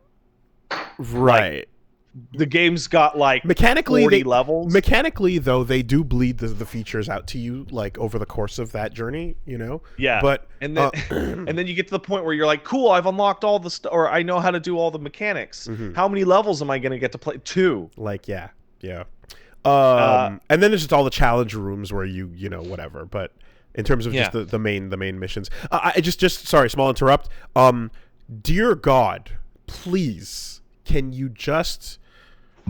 There is a humongous mistake in the form of just saying like Superhot VR makes everyone think that's a VR version of Superhot. Oh yeah, it's a sequel. Don't do that with your name. It's a completely different game. That's a bad idea. Don't do that. Yeah, isn't it? It's a terrible idea. Isn't that a stupid thing to do? I immediately just assumed it was, and I trying the demo. Why wouldn't you? Trying the demo at PAX, it was the first level again. It was the first level of regular Superhot in VR, and I was like, "Oh my god, this hallway is really cool." No, it's VR exclusive. So I didn't know that the rest of the game turned out to. Yeah, God, that's bad. Okay, all right. Well, anyway, it's a VR exclusive sequel. Don't do that. That's bad. I bought it anyway. It's the chain of memories. I bought it. It's sitting on my fucking Oculus. I just didn't bother to look at it yet because I just assumed it was that. All right. So, a startup Superhot mind control alt delete, and it has a really good first impression, just like the first game, where it loads into a completely black CRT screen, and all it says is press E to super, Mm-hmm. and then you hit it, and it goes super, and then it says press E to hot, Mm-hmm. and the structure of the game is completely different. So the first game, it was you had a fake like DOS prompt, Mm-hmm. and you would talk to your friend about the fake Superhot game that you guys cracked into, and there was a weird little narrative. Here, it's super weird and way more abstract, but after you do the little tutorial, they just dump you into a level select. And the way that it works is that you have health instead of like single death, but you have to do like 8 levels in a row before Well, dying. the original game dropped you back on a level select in between every mission too. No, it didn't. I just replayed it like 2 days ago. Didn't It you dropped always you back to the main menu, and it just said more. and you would but have all to the go levels select the were next linear. one? Yeah. Like this drops you to like a Mario 3, like stage 1, stage 1A, stage 1B. Oh, okay, understood. And when you click on them, it gives you a random selection of like 30 to 50 different types of rooms, like gas station or subway. And they'll drop you in a random spot with random enemies, and you have to fight your ass off. And every 2 or 3 rooms, you can choose a buff. So you can choose move faster, or when you deflect a bullet with a katana, all bullets in your area reflect, or guns have more bullets, and it's almost like a roguelike now. And the best part about it is that, like, I did a 4.5-hour stream, and 4 hours of that was just playing non-stop, uninterrupted Superhot levels, like over and over and over and over and over. Are you And from the jump using all the mechanics that you have at the end of one? So, let me tell you, from the jump, the tutorial teaches you every single mechanic that Superhot 1 had. Like bam, bam, bam, bam, bam, bam, bam. Yep. And then as you start exploring around, you'll eventually, if you do all the levels, you'll unlock, oh, here's a node. And the node will do things like add modifiers that you could select. So one of the modifiers that I unlocked was the ability to get like 5 hearts instead of 4 if as an upgrade. Or the ability to have any throwable bottle explode like a grenade. Right? And these are the random modifiers that you could choose. Mm-hmm. But then you also unlock the different like loadouts that you would load in with. And there were 3 that I ended up getting when I was playing. The one was you usually have 2 health. You can start with 3, which, considering how hard the game is a big deal. The second one is you will, on a timer, you will unlock the ability to hit E when pointing at somebody and do a rush punch and just instantly dash towards them and punch them in the face. Hayate. Yeah. And you will clip through the environment to do so. You will also dash up floors. All right. It's basically instant transmission more than like a dash punch. And then the last one that I unlocked right at the end of the stream is start every single level with a katana, and you recharge the ability to recall the katana to your hand after throwing it. So you throw the katana into a guy and hit E, and it spins back to your hand like a Jedi Mjolnir. Jedi toss. And in the level that I was playing, it functioned as like a one-person summon sword, like a one-sword summon sword. I have a very important question. Yeah. If you throw the sword out and then rush punch over to someone, and you then can't. They're mutually exclusive. Okay. If you throw the sword out, you are picking between health and charge and sword recall. If you throw the sword out and then you switch bodies to someone else. Switch bodies? That has not been reintroduced. That's probably one of the unlocks later. Okay. Does the sword then follow the switched body? Well, what happens that I was doing is I would throw into a guy and then move to the left so that the guy with the sword in him was on the other side of me and someone else, and then recall it, and it would kill on the way back because it spins. Yeah. Round trip. The Okay. other thing that really changes it up is they add the addition of red guns. So it is dudes that come in with like a red bat or like a red gun, and it's part of their body, which means they can't be disarmed ever. Like if you throw like a bottle at them, that usually the gun would fly at you. Yeah. No, not going to happen. Okay. And the other thing is there are dudes that are armored and have a single body part that can be killed. Okay. So you have to shoot them in their right leg or their Okay. chest or their left arm. Accuracy tests. Yeah, And kill all of these kill things tests. are being mixed together, Mhm. and there's like a pool of levels, and you're just playing just a shit ton of levels over and over and over and over. I'm maybe a third through the game, and I played for 4 straight hours, which would have been enough time to beat the original game like 3 times in a row. It's great. It's fucking great. Is there do you still have a bunch of challenge rooms as well for after? Currently, I don't know. The menu is when you load the game up, the main menu is the word more, and at the bottom is the text hit F1 for options. I see. Okay. It's not Like, that it's minimal. Yeah. All right. Game's great, and I appreciate the code or whatever they sent me. I'm also confused because their business model seems terrible. Wait, didn't the original game have a VR executable on that main menu list? I believe it does, but I think that loads up Superhot VR if you have both.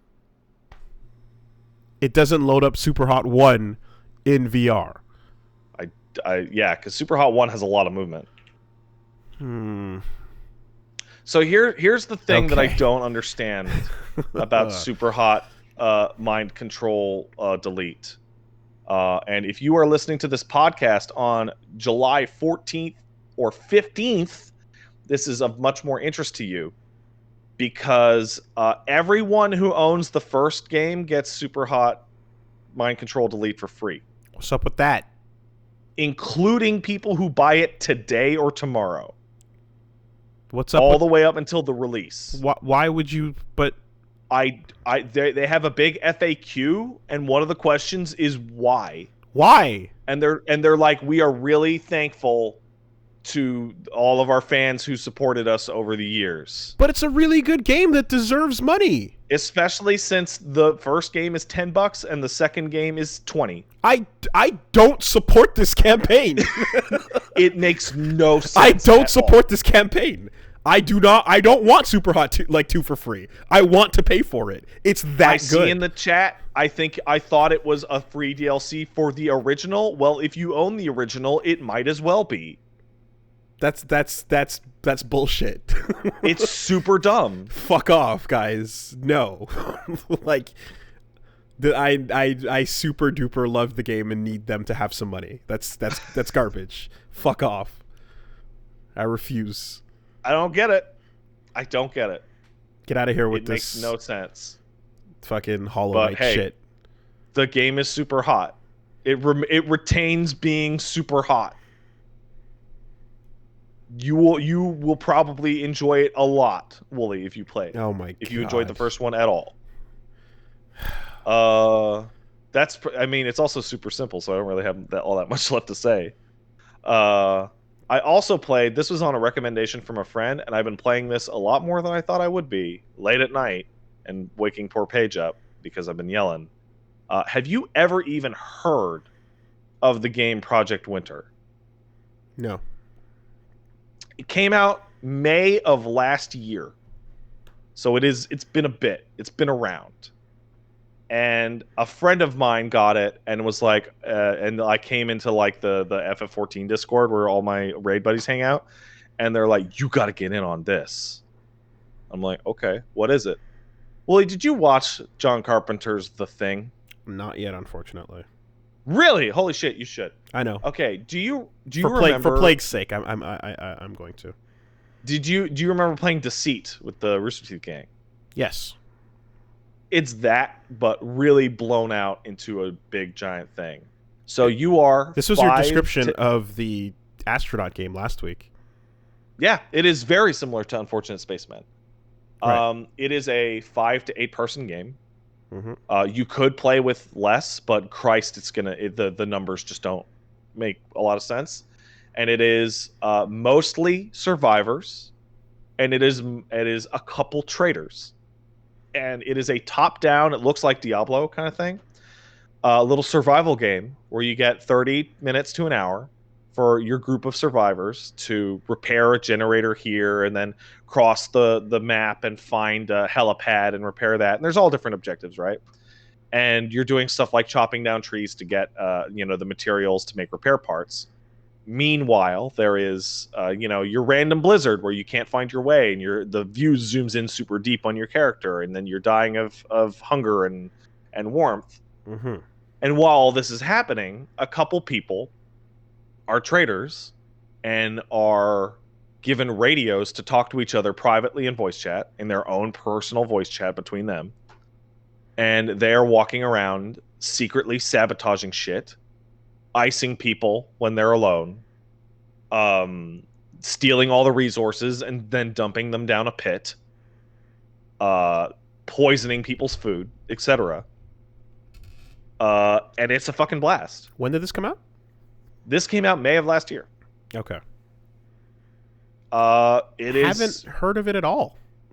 Yeah, me either. Hmm. And so people are saying still like Space Station 13. Yes, like a specific game mode of Space Station 13. It has proximity voice when you hit push to talk, and so you end up in these cool little situations where you hear somebody like screaming for help over voice chat, and you go, "Where are you?" And they go, "I don't know." Nice. And so you have to use the proximity voice chat to kind of figure out where the fuck they actually are. Okay. Fun. That's fun. Situations where I'm playing with a bunch of friends of mine that I've been playing with FF14 for like 4 or 5 years. And one guy in particular, a good friend of mine from Louisiana, I've played a lot of Civilization games with this man, and he constantly religion rushes like an asshole and then tells you that he's not, and you're like, bitch, I can see your missionaries. I can see them. And he's like, no, this man is the worst liar I have ever met in my life. There. All right. He is the worst liar I've ever met in my life, to the point where when he was a traitor, he goes, no, guys, I'm not the traitor. And we iced him instantly. And sure enough. And in the next guy, he started pointing fingers at a guy who would later end up actually be the traitor. And we're like, oh, you're doing that shit again. And we iced him immediately. And he was not the traitor. He was just unfortunate that we always think he's lying. Mm-hmm. And there's a real like paranoid turn on your friends element to it. It's great. It's great. It's just great. The matches are really long. So what they've done for the people that are dead is that once you have died, you gain global chat. Like you can understand everybody. You can hear everybody everywhere. And you do have the ability as a ghost to like, oh, I'll feed these guys, or I'll warm these guys up, or oh, these guys are the traitors and I'm a survivor. I'll try and like sap their heat so that you have like some input to remain in the game. I haven't played Secret Hitler, but I've seen other people describe it as Secret Hitler in the snow. So everything you're describing is, I'm just thinking about Secret Hitler as you're talking about all this. Yeah. Yeah. There are situations where, the map teleports everybody away, right? And like out of the 8 people, only 5 come back total. And you go, well, what happened to Justin? And then someone goes, oh, they attacked me, so I killed them. Right. It's like, that's not what happened. Yeah. Right. Yeah. There's a really specific way to play this game. You can't. and it is with push to talk in the game's voice I was chat only. literally, I was just about to say you can't play this in Discord. People play this in Discord in open mic, and I think Yogscast played it. That sounds ridiculous. That sounds stupid. Open mic. Yeah, and that is the worst ruinous way you could ever play this game. Like the game is limited information, and it's the same as when you play Secret Hitler, and then you need to have a silence of the dead rule. The right? most interesting thing that ever happens is when some people leave and other people don't come back, and you go, "What happened?" And the answer is, "I don't know." And you don't know if they don't know. That is always the most interesting thing. Yeah, no, you need the absolute, like, dead men tell no tales. Like, I had a game in which I horribly screwed up. This ain't episode 9.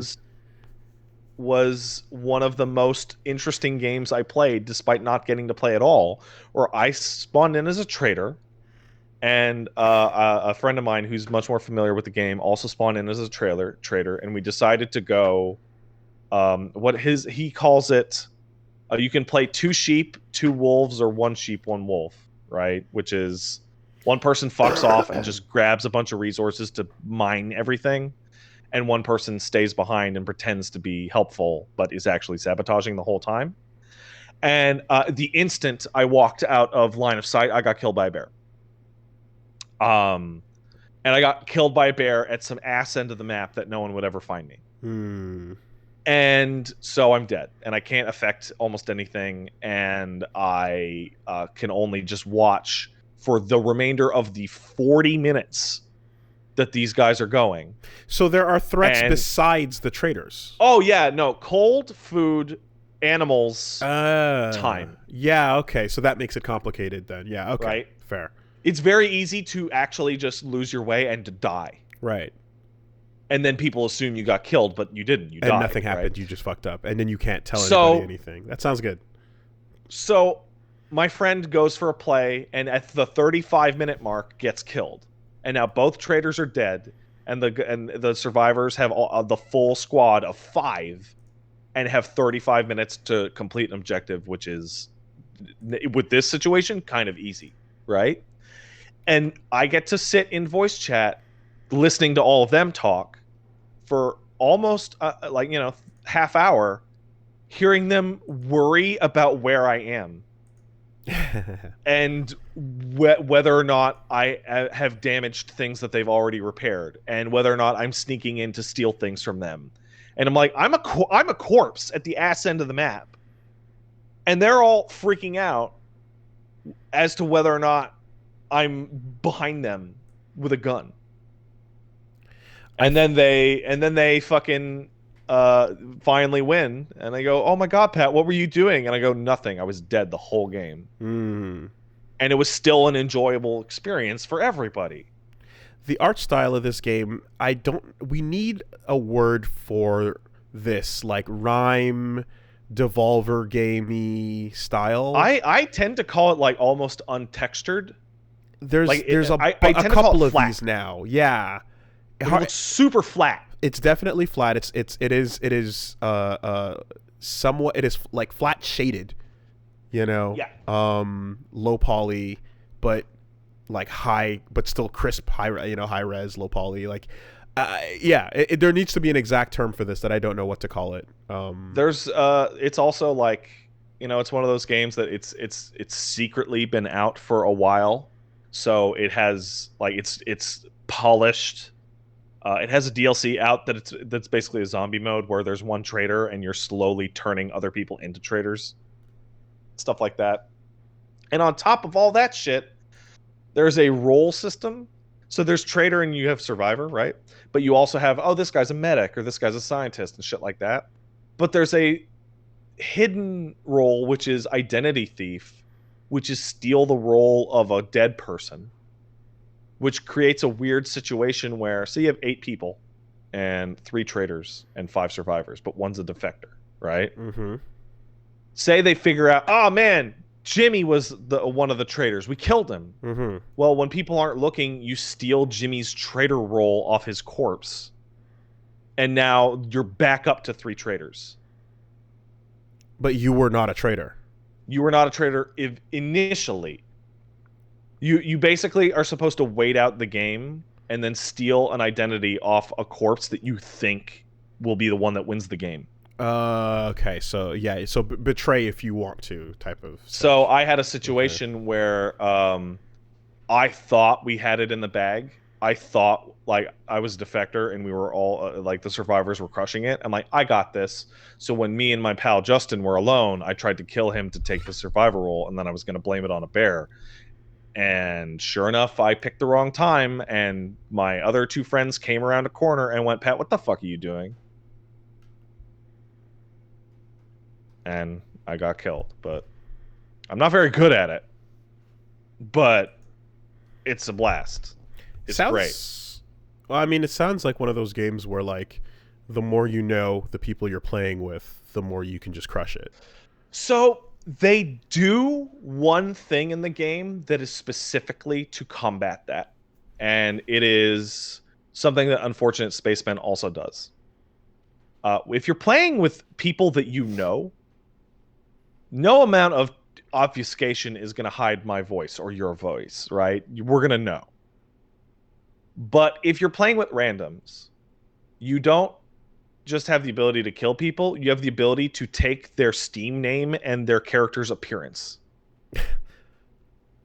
And if it's people that you don't know, yeah, you can totally pass it off. Like, no, I was totally Billy. Voice-wise, I was Billy the whole time. Yeah. But I mean, if you hear someone talk and then clearly someone else comes in and then it's not them. Like, I'm playing with an old friend of mine named Stride, and it's like I would like the idea that I would not know who that guy is. Like if Stryden walks in with Justin's body on, I'm like, dude, come on. Yeah. Right? There's no. The other thing, if anybody does pick this game up and play it, there is the option for proximity voice. Sorry, for voice activation, like Discord. Instead of push to talk. Don't use it. Oh my God, don't use it. Because what happens is if an ambient noise, like, your cat or, fan trips your microphone, when you see somebody talking, like when you hear somebody talking, it shows X is talking in the bottom left. Mm-hmm. And if you have a fan on, you can find out, oh, dude, that dude's around. He's like near me. I mean, they can see on their screen when sound is being output, though, right? Yeah. So, yeah, you should. Be able to... No, you don't. You don't see on your screen. You don't see your sensitivity. No, you don't see when it's open when you're broadcasting. Oh God. Okay. So yeah, turn on push to talk. Okay. That's a really fun game that requires people to follow these rules. It requires because it's spoilable. Everyone has to agree to not spoil the fun. You need to have at least 4 friends that are all going to take it seriously. Mm-hmm. And again, the name of this game almost is like a board game. Project Winter is the game you're talking about. It's great. Mm-hmm. It's immaculate. It runs really well. It looks really good. There's a weirdly in-depth Steam Marketplace option to buy hats. Of course there is. Mm-hmm. Stuff like that. Do you want to guess what game does not run immaculately? Mm-hmm. That's Deadly Premonition 2. Oh. So that came out. Mm-hmm. And so far, I say I really like it. What I'll also say is that I have never played a game in which I am expecting the game to crash more. Mm. And it has not. It has not crashed on me yet. But the first time I got on my skateboard, I thought the game crashed because it stuttered for like 4 seconds. I've seen people celebrating the frame rate drops. I have fought alligators with my rubber pistol at what must be 10 frames a second. Now, the original game didn't drop that bad, did it? This is where it gets really confusing. So the original game on 360 actually ran okay. It ran between 25 and 30. So Let's say, he's right? he's winking at you the entire time. So bad, but normal for the time, right? The 360 version, right? It did have like insanely long load times though, right? Just crazy. However, the game got like a lot of people who played the game seem to have played it on the PS3, where the game runs like complete garbage. Hmm. Like the game is falling apart at all times. And then the PC port that came out was one of the train wrecks that Durante took a hand to, right? So there's a lot of weird confusion where I played the 360 version and I'm like, yeah, that game never ran like this. And then I'm running into people who played the PS3 or the PC version going, no. People who The fact that it runs terrible is part of the charm. People who came to the ports are all about like Yeah. remembering that. Okay. Gotcha. I will say that your particular tolerance to bad performance as a meme will dramatically affect how much you enjoy the game, because the game is like the game is vomiting after a marathon. Like that's how I would describe how it feels. Are there PC settings? What PC? It's a Switch game only. Oh, it's okay. All right. Yeah. Like, out of the loop. All right. Because I was gonna say, like, if you could go into those settings and like if it actually lets you play with options, then they're kind of like, you know, there's not even a hand subtitle bit. option. Gotcha. Wow. Okay. The sound effects are about 300% louder than everything else. So for my first stream, if I was on the skateboard, not only was everything else in the game inaudible, but so was I. So turn down sound effects to like 50% or lower for sure. The last time I streamed it, I played bowling, which was mandatory. And then I walked over and then it started to load a cutscene and it just faded to a complete black screen. And it was stuck on that black screen for over 3 minutes. And I was sure the game crashed. And I'm arguing with chat where people are going, "Oh, it totally crashed," and other people going, "No, this is normal." Air quotes. That would literally fail lot check. Oh yeah, there's Back nothing on the screen, by the way. There's no spinning thing. No nothing. animation whatsoever. That would 100% fail lot check back in the day. Just total black screen. And then it loaded in a shitty cutscene in the same environment that I was already in, so I don't know what the fuck it was loading. And then I was told that there is a cutscene later that will take maybe 6 or 7 minutes to load. Oh Jesus Christ! On a similar black screen. Okay, so the game is sweating. Yeah. So now, but like all of these performance fucking knowing bullshit, all this bullshit aside, there's still content happening here that fans of the game. This is where it gets really bizarre, right? Because how much you're able to enjoy that content and its bizarre tone is obviously based on whether or not you are actually getting physically ill from the frame rate. Right? It is so Deadly Premonition 1 I would call the room of video games, right? It's like it was made very sincerely and it's terrible and it's amazing, right? Deadly Premonition 2 is I've never played a game in which I can never hold on a moment. I'm sorry. Hold on a moment. I gotta take a break. What's happening? Oh, we're taking a break.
Hey, sorry about that.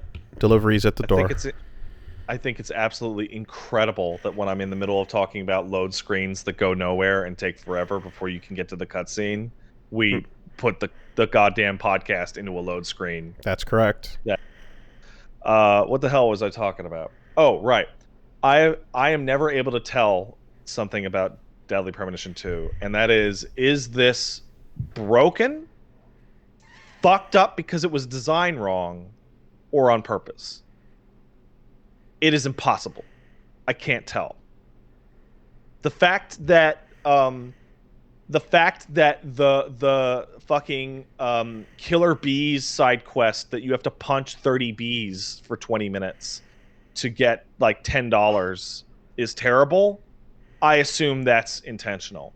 The fact that when you have done all 3 of those quests and they give you a quest that's kill 30 bees, gators, and dogs, but when you kill any of them, the number updates for all of them, and then you can't tell how many you've killed, so you have to count them manually. I think that might be a bug. I'm not sure. Does it have any of the problem that, like, self-awareness kind of ruins things? No. The plot is flip-flopping between incredibly interesting and genuinely fascinating and complete train wreck, but it's managing to stay consistent. So do you remember me and Matt making jokes about how Swery never watched Twin Peaks? Mm-hmm. And how ridiculous that is? Mm-hmm. Well, Swery never watched True Detective Season 1. Oh my god. Because wow.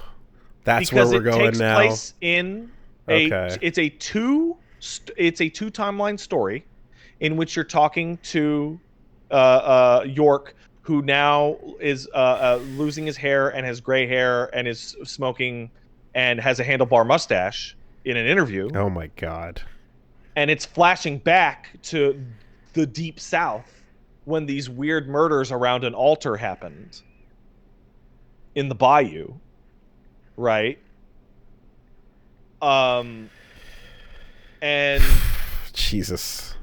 it's the same plot. So it's the like, but he just turned the world into True Detective now. Right. And you have this like super fascinating back and forth between York and you know, the new FBI agent that's suspicious of him and all that shit, just like True Detective.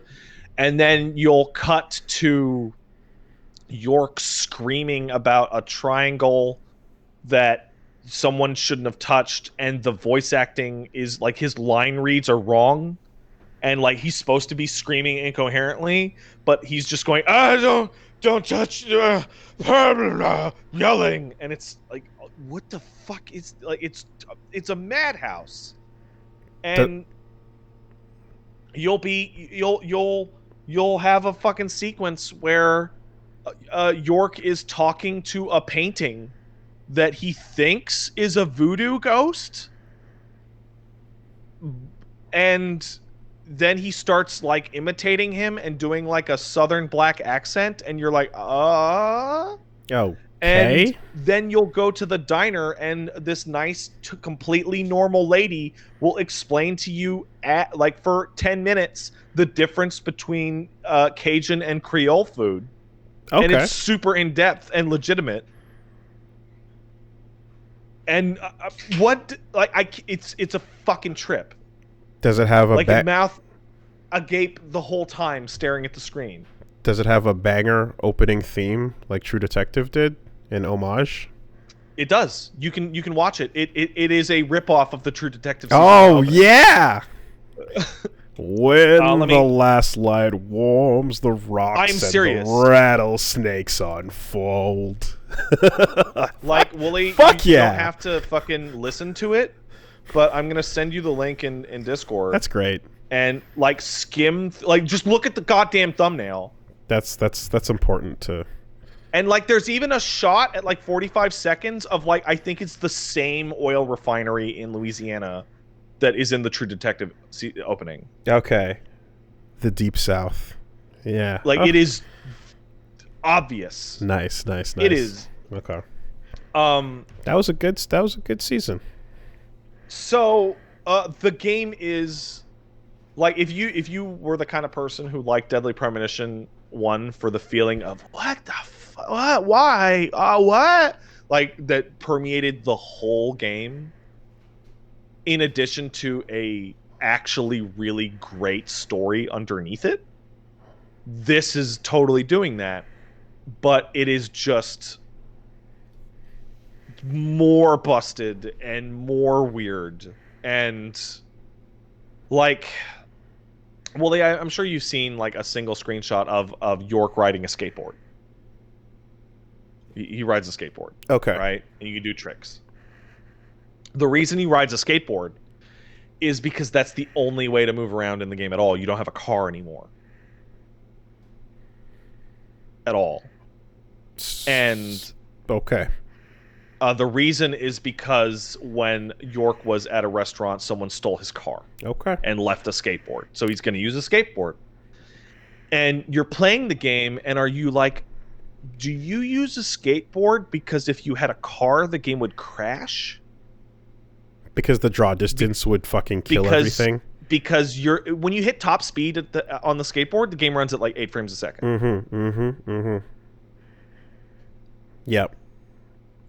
But then there's like a really in-depth skateboard maintenance and customization mini game later. Oh, yeah. And if you're playing the game with Joy-Cons, the skateboard will mimic the color of your Joy-Cons. Yeah, you got to lean in. Tons of work in it. You have to lean into your limitations and spend your time dressing up the patch on your crotch instead of actually making the material reinforced. So, hell yeah. It is the weirdest thing. It is much weirder than the first game. Okay. So if you're into that, cool. The most interesting thing about it, aside from all of that shit, is that, I don't know if you put it in the news, but Swery went on Twitter yesterday or late last night, and basically there's a trans character in the game who is apparently like treated like fucking garbage. I saw in a way that there's a translation thing going on here. Okay. And Swery went on Twitter, is like, yeah, I talked to some people and I was not aware that this shit was so fucked. We are rewriting it right now. Okay. And we are gonna patch like an updated story. Okay. Because Jim Sterling talked about it, and it's really bizarre. Because York himself, personally, is extremely pro-gay, pro-trans, pro-everything. And in fact gives like this very big, impassioned speech about like how it doesn't matter how you are, who you love, and all that. You know, the kind of virtuous speech kind of thing. But then the game and the world are not that. Yeah. This is what I mean when I guess I like. There's times when I get shit for talking about quote unquote the camera. In the sense that what I really just mean is like, if there's a character and then there's the world around that character, and then there's like the goofy trombone that will play as a sound effect in the air that is not coming from anybody. It's just, in the air. It's the tones. So yeah, these are separate things entirely, and they're separate concepts that can behave differently. I personally haven't experienced that part of the story yet, so I can't talk about it. But I have experienced the part where the voodoo man called Hungan is Papa Shango. Like, he's just straight up Papa Shango, and he talks to you through pictures. Okay. And York loves him. And then I'm like, is that like weird, racy? Until York starts going on for almost 10 minutes on his skateboard about the magical minority trope. And you're like, oh, cool, they're in on it. Except he's not. Because he's talking about how Hungan reminds him of a specific actor that showed up in like a dozen movies. So I'm like, are they in on it? Or Swery accidentally. I legitimately can't tell. It's fucking fascinating. He accidentally the magical Negro. Well, no, because he's literally like, oh, who's that actor who usually plays like a wise, magical black man in these movies? And you're like, haha, he's doing the trope. And then he refers to the actual actor, Scatman. And then you're like, wait, is the whole character and the bit based off the actor? Does he say the word magical? Yes. Okay. Well. And like, I'm constantly going like. And then he starts talking like, you know who might be better than Scatman? Forrest Whitaker. When's he gonna win his Oscar? And you said you haven't gotten far enough in the game to see what's any of the trans stuff. No. Okay. But at the same time, you have the character talking about how everyone calls Schwarzenegger movies Arnold S movies, and he starts talking about how amazing The Sixth Day and The Island were. And like, it's so sincere that I can't tell what's the. Okay, you know when Kojima talks to you in a game, and it's literally like Kojima might as well be puppeting the character and flapping their mouth. Yeah, Heartman emails. Okay, this is constant in DP2, but I can't tell if it's a gag. I can't tell if it's a bit. When York is going on about how incredible The Sixth Day was, and a character goes, yeah, but they made the clones too fast. And he's like, no, that'll be how it is in the future. You just don't know what you're talking about. I'm like, is this Swery being legit? Is this Swery being legit but acknowledging he sounds silly? Or is this him taking the piss entirely? I have no way to tell. It's impossible. Well, like the phrase Michael Bay is a true auteur, I think, is in the game. He should win an Oscar every year, and there will be a genre of movies called the Island movies. And I'm like, is that a joke? I don't know. I legitimately don't know. Sounds like his response was pretty quick, which makes me think that there's a chance, like, the game might get patched before you even get there. It might be.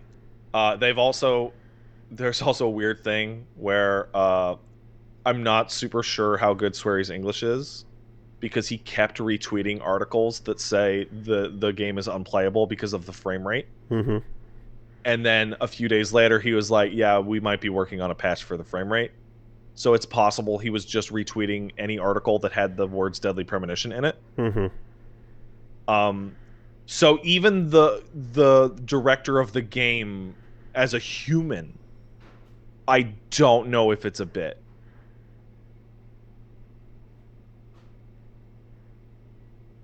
Like, yeah, the experience of playing Deadly Premonition 2 is every 15 seconds you go, is this a bit? You just succinctly described my feeling for the entire franchise. Like, and if the answer to you, and here's where we're going to get philosophical, is if the answer to you is I don't care if it's a bit or not, I'm more interested in asking the question, then this is the game for you. But if you actually want to know whether or not it's a bit, oh man, you're going to have a horrible time.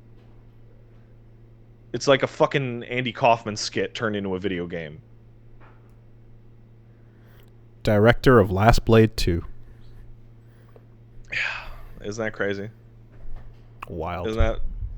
So, and it gets even weirder when you see the launch trailer for the game. The launch trailer for the game, when everyone's making fun of the frame rate, is Swery sitting in a bowling alley polishing a bowling ball obsessively next to a stuffed monkey for like 4 minutes, getting up and throwing a hard gutter ball and then walking away, and then the name of the game comes up.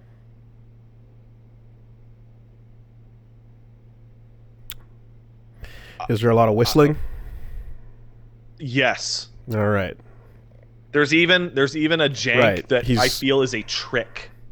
He didn't direct Last Blade. He wrote it. He was a scenario writer. Okay. I think part of the game's jank is a straight up trick. In the first game, York would talk for minutes about movies and dumb shit you didn't care about. And he does that too here when he's skateboarding. But I kept having this problem where he would talk about Scatman, and I would like enter a building and the conversation wouldn't completely finish. And then I would go back outside and he would start talking about it again. And I was like, oh my God, do I really have to let these conversations completely finish before they stop? Better because than I've heard this shit about Scatman and the Sixth Day over and over and over and over for hours. Well, it's either that or you miss them entirely and it moves on, right? So right. So what I did is when he talked about the Sixth Day and when he talked about Scatman and when he talked, there's a clip of me on stream just like trying not to fall asleep as he's talking about the Scatman Crothers, I forget his name. Scatman Crothers. Ironically, and for like 6 minutes, and then he finishes it and he's done. And I start skateboarding away and he starts again because no, it doesn't matter how many times you've heard it. They will repeat. There are only like 10 per chapter. They change per chapter. He will be talking about it the whole game.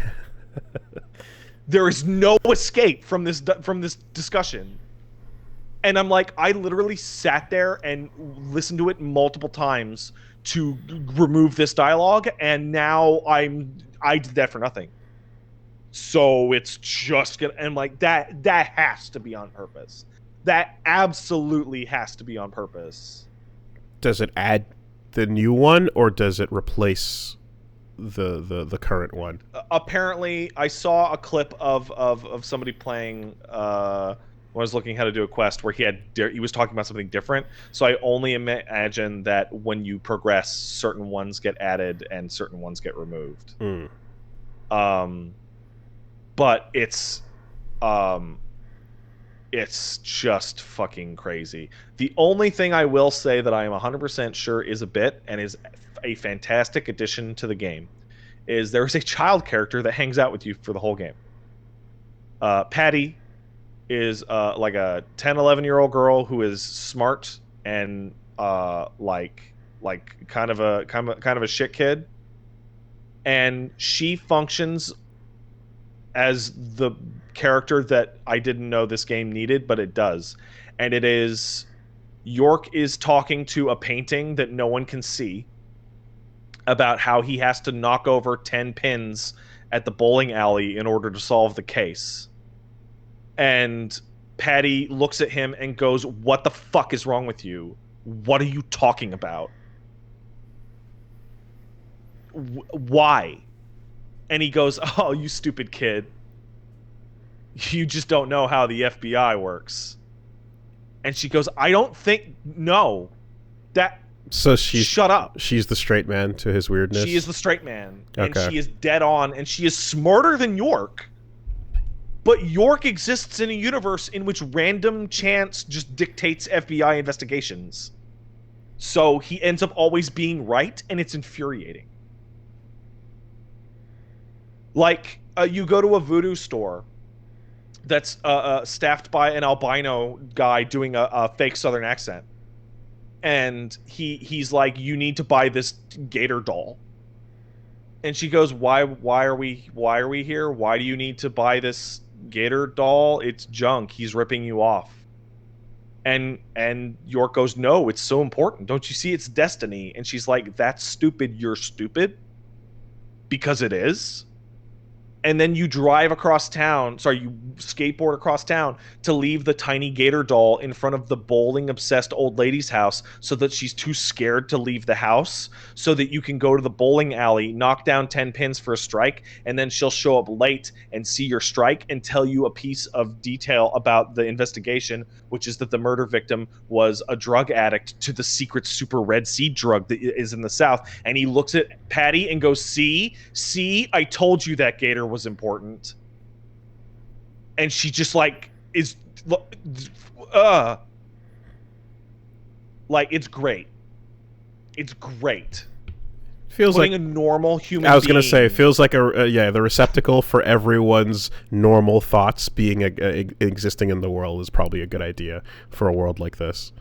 and it gets to have like, oh, silly Patty. Nobody calls him Schwarzenegger. Everybody says Arnold S. I don't know what kind of dumbass non-film film student you are, not film lover, that you would call him anything but Arnold S. It's a whole genre called Arnold S movies, Patty, you stupid child. And she's like, I've never heard anyone call those movies an Arnold S movie in my life. What are you talking about? And then York just wanders away. Like oh, it's the best, shittiest game I've ever played. Like I feel gaslit by the game. It's great. It's terrible. Oh my god. I feel like Nintendo gave him a pass because of the reputation of the first game. Because it is flying apart at all times. The compliance thing you mentioned isn't even like the tip of the iceberg.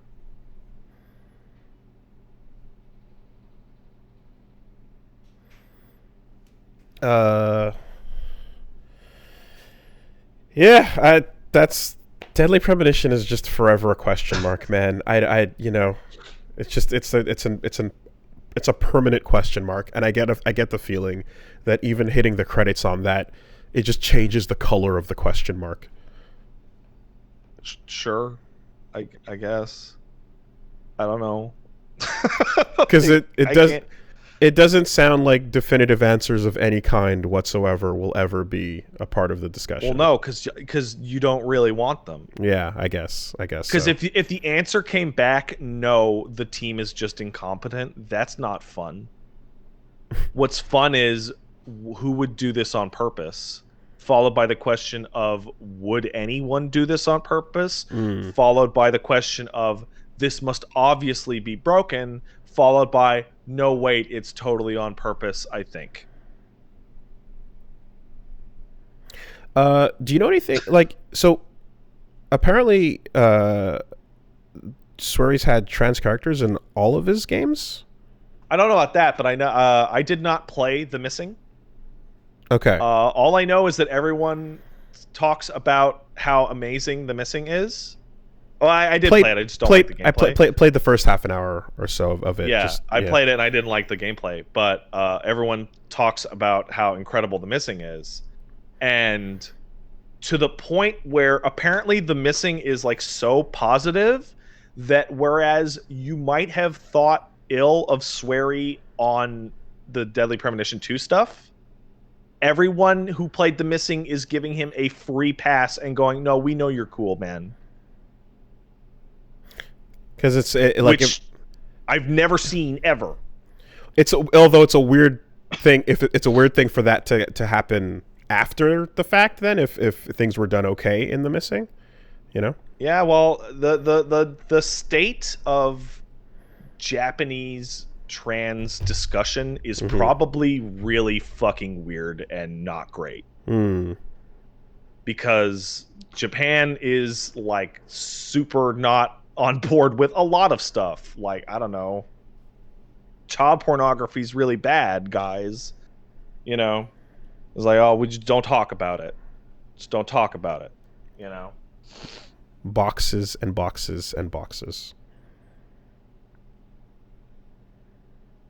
We're pulled from the Kenshin creator's house. Cool. Okay. So let's, unless you had another. No, that's it for me. If you want to see more Deadly Premonition and what else am I doing this week? I'm going to play Katana Zero on stream this week. No reason, just I'm like, I never streamed it, so that game deserves it because it's great. Yeah, you should. That game is incredible. And then on Friday, I'm going to play Ghost of Tsushima, which I asked Sony for a code. I asked the same person that sent me the Last of Us code. I'm like, hey, you guys got Ghost of Tsushima codes? And they replied very fast, being like, the codes are very limited. We are very sorry. And I'm like,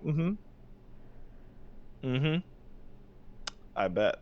But I'll play Ghost of Tsushima on Friday. And I'm planning on doing a thing where I play Deadly Premonition one day and then Ghost of Tsushima the next day to really just get the maximum disparity. between open world genres. I will be playing Ghost of Tsushima on Friday, and I would like to thank PlayStation for providing a code. And we'll take a look at the game, and we'll see how it goes. Oh my god, that's so good. Oh, that's really funny.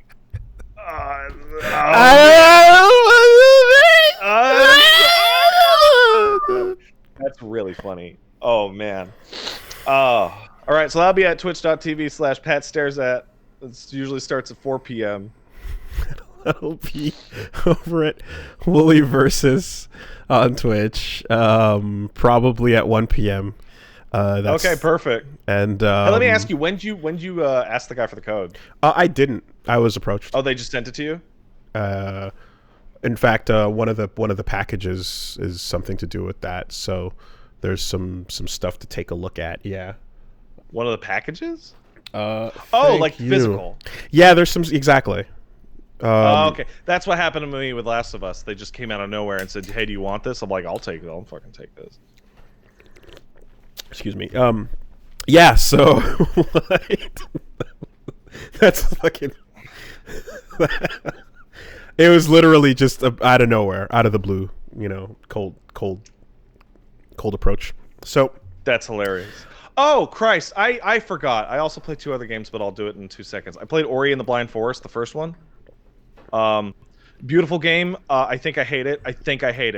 It was so miserable and frustrating to me to play. Why? I was just constantly. I kept running into situations where they wanted me to do something, and I misunderstood what it was and hated it. Like I got every single one of the dungeons drove me crazy because I kept going like it should work like this. The game is wrong. I hate this fucking gravity puzzle. I fucking hate that game's combat. That game's combat is terrible. Wow. Okay. And I got more than halfway through it before I was like, fuck it, I'm not playing this anymore. I don't care. I also played Amid Evil, which is from New Blood. It's the heretic to Dusk's Quake. Medieval, not. Sorry, Amid Evil. Okay, not like inside evil. Amid. Okay, not Serdan. And it's very heretic, and it's incredible. It's very different from Dusk, whereas Dusk had better level design. This game has much better and weirder weapons. And I only have one complaint about it at all, which is that it is really hard to get outside of water in that game. You know how some shooters or first-person games, it's actually weirdly difficult to get out of water?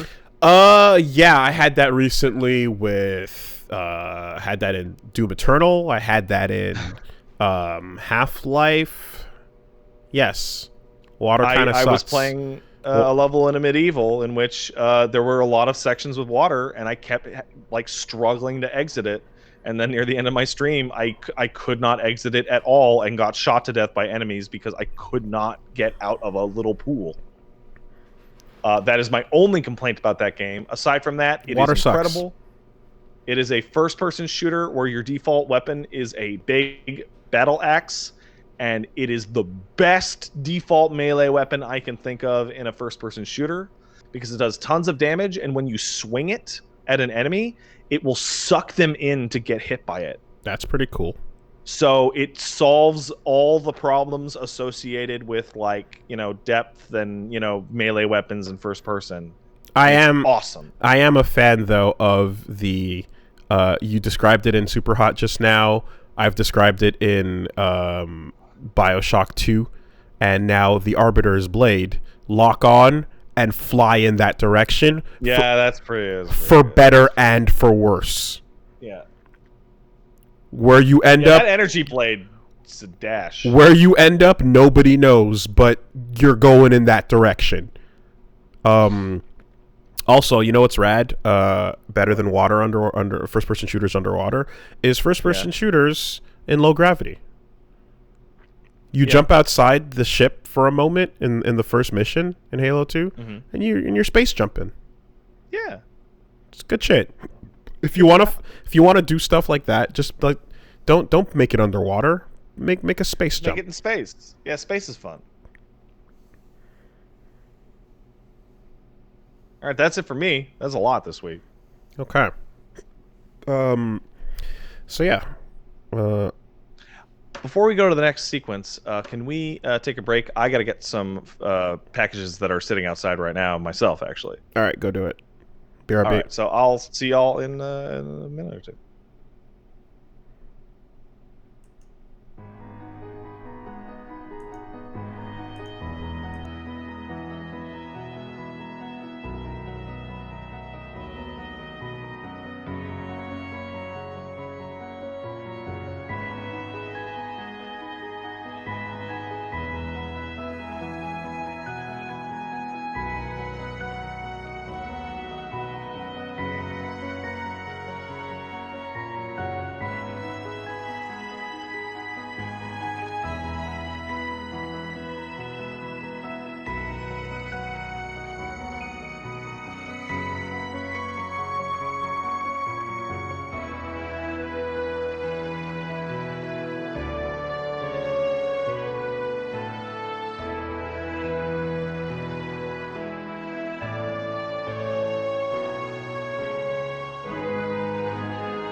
All right.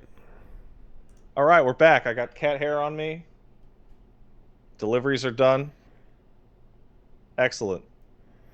This week, we'll take a word from our sponsors real quick. This week, Yeah, let's do it. the podcast is sponsored, by Babbel. So, Hey, Babel. So we were talking about the confusingness of German words being attached together earlier. We were describing the difficulties of words in French, such as aujourd'hui and what was the other one? Qu'est-ce que c'est? Right? Qu'est-ce que c'est? And the strangeness of these languages. Well, if you want to actually figure out how these languages work, if you want to learn language, if you're interested in studying and improving your ability to talk to all kinds of people and everyone from everywhere, then yeah, Babbel is absolutely the tool that you can use to help you with learning languages. Now, as a self-proclaimed weeaboo that recites anime one-liners, That's true. That is you. I definitely could make use of a service that will brush me up on my Nihongo, because as a fraud, I could improve my Japanese quite a bit. I learned firsthand going there that my ability to carry a conversation was more strained than I wanted it to be. Mm-hmm. So, Babbel, is proven to help you speak a language within weeks. They design courses with real-world conversation in mind, letting you learn every day, practice conversations you'll actually use. There's daily lessons that are about 10 to 15 minutes. They start by teaching you words and phrases, and then they gradually get more complex. You'll be able to get through short conversations in a short period of time. And they're thought out by over 100 language experts with a teaching method scientifically proven to be effective across multiple studies. They also have speech recognition technology to help you improve your pronunciation and your accent. You can choose from 14 different languages currently, including Spanish, French, Italian, and German, and it's available as an app or online, so your progress can be synced across all your devices. Oh, that's cool. That's nice. Yeah. So, if you are interested in expanding your list of skills on your character sheet by adding language to that, you want to check out Babbel. Right now, you can purchase a 3-month subscription. Babbel will give our listeners 3 additional months for free with promo code CASTLE. That's 3 months free if you go to Babbel.com and use promo code CASTLE on your 3-month subscription. And the spelling, very important here, is BABBEL.com. Promo code CASTLE. So, despite what you might think, it is BABBEL.com. Promo code CASTLE. Thanks, Babbel. Thanks, Babel.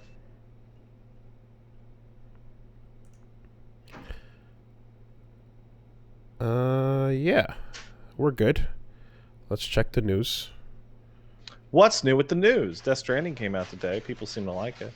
That's cool. It's not really news. It's just like a, oh, hey. Ooh, that background's kicking in pretty loud there. Don't worry about it. All right. So, Devolver Direct 2020. I consumed. Oh, so sick. I consumed this the way I prefer to, which is to just check out the list of announcements after things are done. And I saw some interesting stuff. Number one, and something I've been excited about for a long time, is Carrion finally has a date, which is awesome. Carrion is and that soon. Carrion is on the 23rd of July rather. So yeah, that's right around the corner, and is actually Carrion you might recognize as the game that was just shown as random tweets.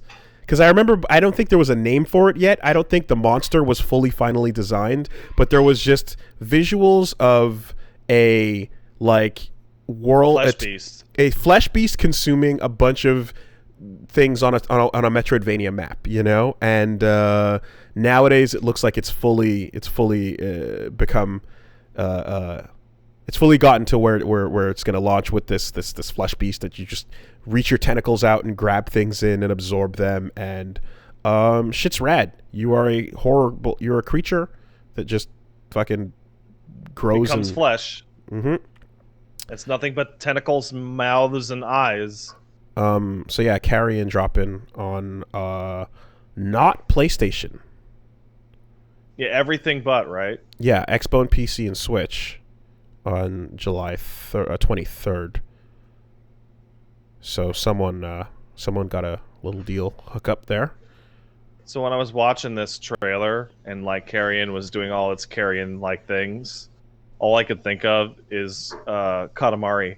Mm-hmm. And like I hope there is a level near the end of the game where you become the big Carrion. Inside. Yeah. Just the really big Carrion. There was a trailer for Shadow Warrior 3. Mm-hmm. Which looks like Doom Eternal. Shocker. Way more colorful. Yeah. What is like? There's the fucking boss. That's sorry, the enemy that's like a accordion with a fake face. Yeah, there's that series is weird. Yeah, it looks like you're fighting in the middle of a festival. Yeah. So that is dropping. There was Fall Guys Ultimate Knockout. Did you ever watch MXC, Most Extreme Elimination Challenge? Yep. Fall Guys seems like that, or that, Takeshi's basically. Castle if you're all right. cultured and shit. Sasuke Challenge. Yeah, all that. But this is 60 players in an MMO context. Mm-hmm. So that's pretty cool. Knock those bitches off the platform. Elijah, which is that game's weird. Classic 2D pixel, and you are shipwrecked. So yeah, and you get a magic harpoon. Probably the weirdest thing about that is that when you play Devolver Land, you get to see a developer version of like, oh, this is what Olia is kind of thing, and like they show off the game's world map, which I was like, what? Like that seems like it's a small game, but it seems like a bigger game than I thought it was, because there's a world map that you float around to these different islands, and the islands are where the levels are. Olia, okay. Serious Sam 4. Yeah. Never played Serious Sam. Not surprising. Yeah, you're good. But that's a franchise that's hey, you know how we've talked about all these shooter franchises? Mm-hmm. That you're good on that one. You're good. Okay. The best thing about Serious Sam is the guys that have the bombs in their hands and yell and they have no heads, but when they run at you, they scream. Okay. Well, yeah, and then there's the Devolver Land Expo, and that's pretty much the list. Which is cool.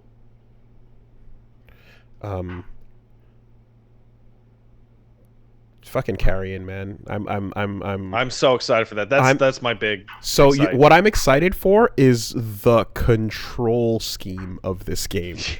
I want to know what that's gonna be. Is it just the analog stick? Is there even anything to do? Is there even a button? You know, this is the question. Is it just? It might just be a stick. Is it dual analog? Is it like this part controls the flesh beast and this part controls the tentacles? I mean, eventually there probably is going to be like oh no, they're trying to stop the flesh beast. How do we flesh meat in such a way that we stop that problem? Oh, there's a demo. There. So, yeah, I'd like to find out. And yeah, cool. Demo of Flesh Beast right now. Fantastic. Good to know.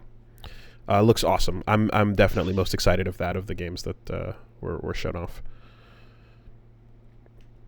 So that is the DD2, the Devolver Direct 2020, and Ubisoft had a week.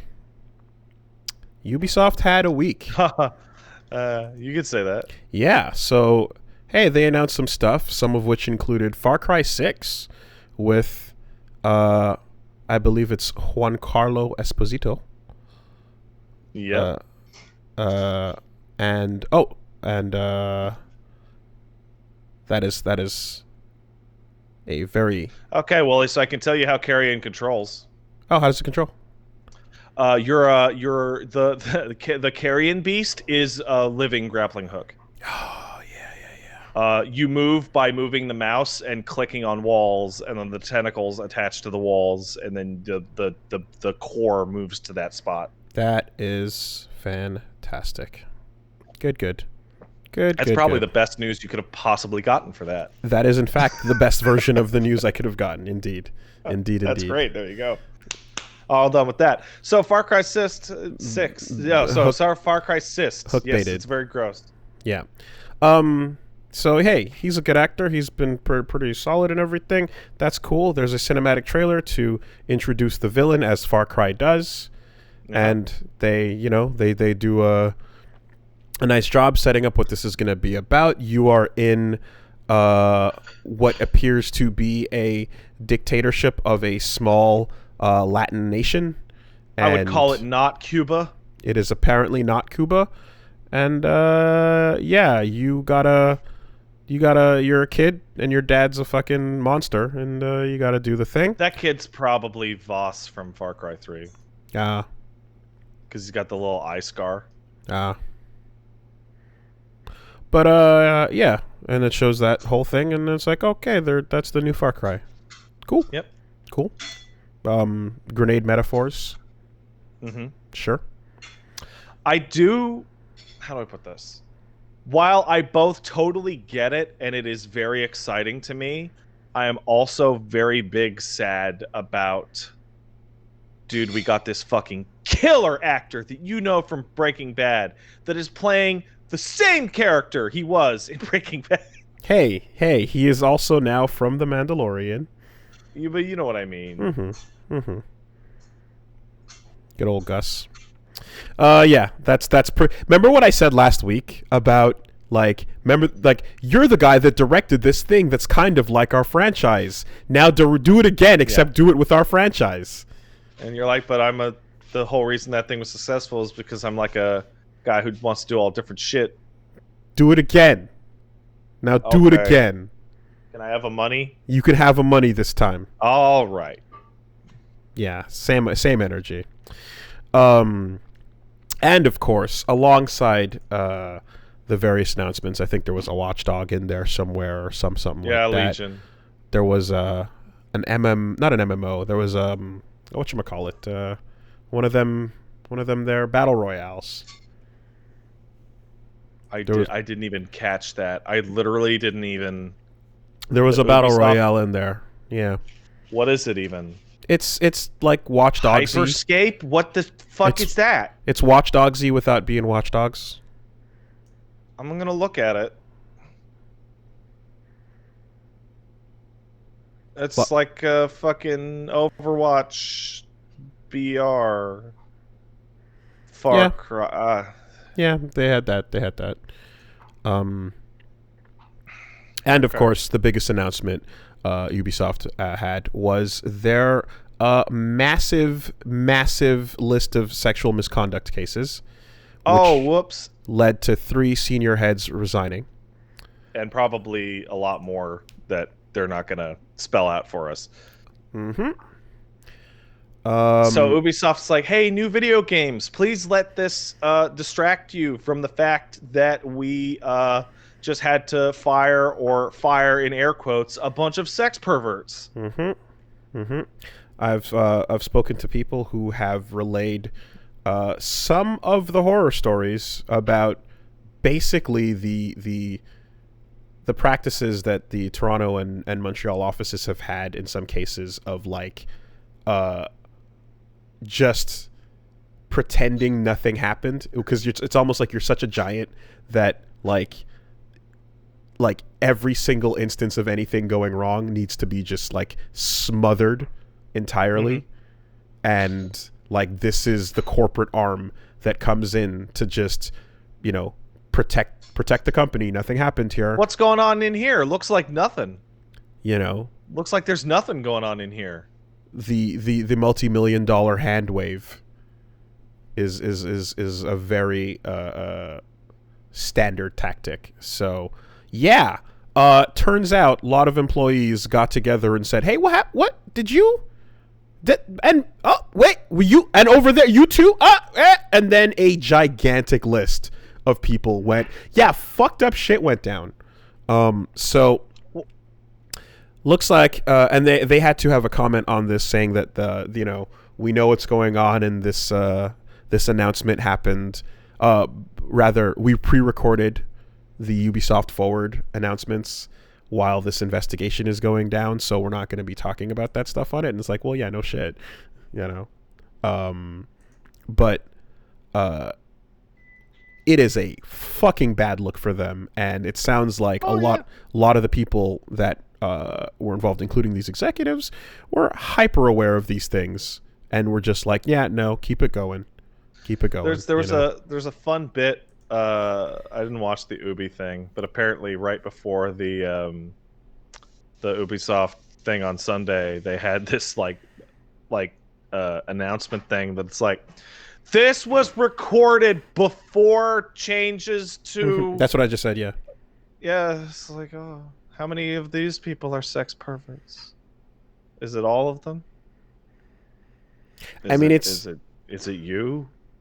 Is it me? It's like there's that, but then there's the part where like, because it's a company of fucking thousands upon thousands of employees spread across France, Montreal, Toronto, every other office around and wherever in the States, you know. But it's one of those things where like, yeah, there's the initial thing where like, yeah, someone fucking acts like a piece of shit at some point, and then there's the infrastructure that steps in to wall off said turd and slide them around and protect them in a Catholic Church-esque way. And it's like that thing was a well organized machine that was ready to step in and very, very quickly make sure all problems were isolated and smothered, you know. It's a lot more fun when you're playing this game and it's like, haha, it was a cake, instead of, aha, this person's a sex freak that abuses people. It's not a good one. I don't like this version.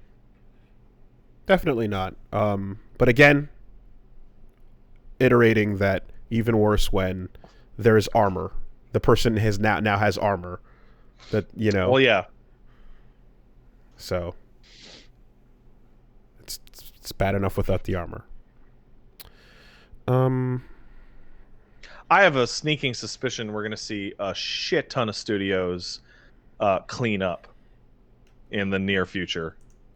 And they're all going to clean up right after a bunch of people come up and be like, how come you guys aren't cleaning up? You all knew about this for years. Quite likely. It's the reverse of whataboutism, where whataboutism is like, well, those guys are dirtbags, so it's not so bad that I'm a dirtbag. It's these people are scum, so I'm just going to start looking around under the assumption that 40% of you are also scum. And you just didn't get caught yet. Yeah, you know, the thing about these NDA secrets is that they're kind of like a grenade. Mm-hmm. Gotta keep your hand on the. You know what I just thought of? On the.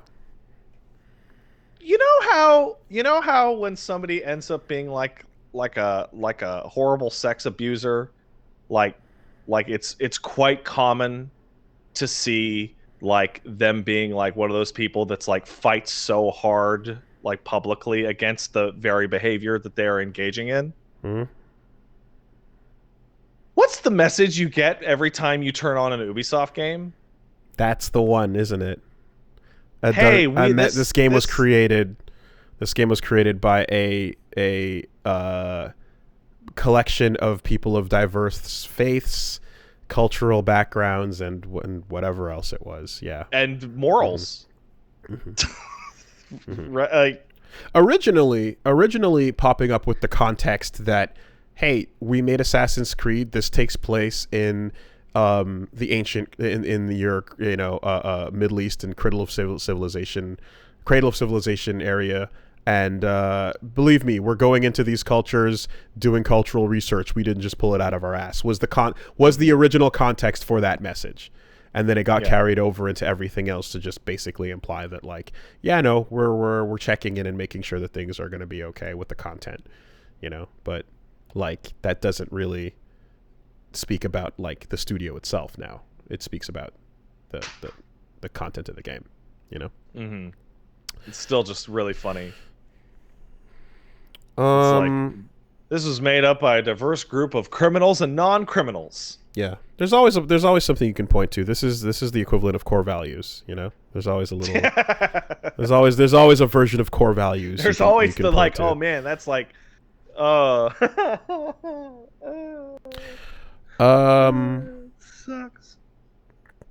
So a couple other things were dropped. You already talked about Superhot MCD. WayForward says more River City girls on the way.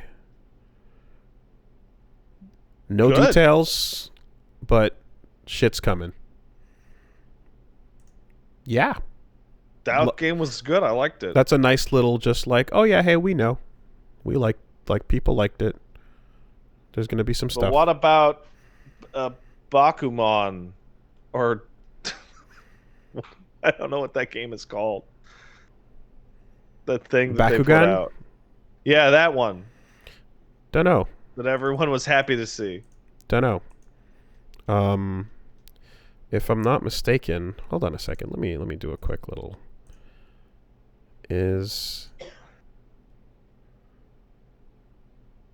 Yeah, these toys were sitting. These toys were on shelves. I remember that logo. Right on. Yeah, that's a proper get into this as your 12 years old franchise right there. That's coming. We got some more information about NieR Reincarnation. Mm-hmm. Not a ton, but they showed off some character renders, and they kind of explained a little bit about who and what is up. And there's also a date for a closed beta test. So July 29th to August 5th, Japan is going to get to actually test the game out. You have to register now. I think it said like 10,000 users are getting in. And from the description, mysterious girl wakes up on a cold stone floor. Lots of towers around, but we don't know anything about what's going on. The little thing following her calls itself Mama. She's the girl in white. And there is a dark monster that is an armored knight-looking beast thing that lurks in the area, and that's about all we're getting for now. Which, it's a fucking NieR game, so the less details you get, the better. There's some screenshots that show off what look to be like some of the looks almost like the story whatchamacallit, the flashbacks, like the weapon flashbacks in a way. It almost looks like they're kind of giving you that sort of style of like classic Japanese like sort of woodblock style cutscenes. There's combat, and I still don't know what this game's. No idea. No idea.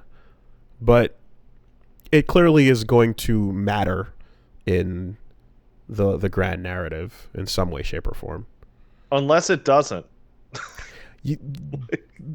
But the NieR timeline has a lot of space for random weird things like this. Big old empty blocks. In fact, I would probably say it has the most space of all fictional timelines. What this one will do is actually take place at the beginning or the end and create an even bigger block. Like, they put the bottom of the sandwich bread on the floor, and then they took the top of the sandwich and they got in an elevator. Man, one of those party members looks a lot like A2. Just hold that sandwich at the top at the penthouse, and then we can figure out what goes in here later. Yeah, NieR Reincarnation. No, and it's in is in brackets, so start assuming what you would based on that. I don't know. It could mean anything. See, a carnation is a flower, and shut up. Shut up. I feel like, how do I put this? Title goofins like that have been ruined for me forever.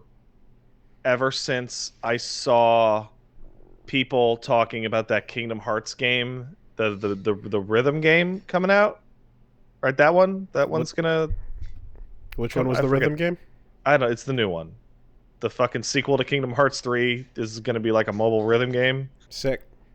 And the Kingdom Hearts fans were going over the logo, and people pointed out that, did you know that if the K and the H are touching, that means that Sora's in it, but if not, they're not, or some shit. And I'm like, I'm gonna vomit everywhere. I want to die. That's super different though, because that's just like the graphic of the logo, whereas this is like the text itself.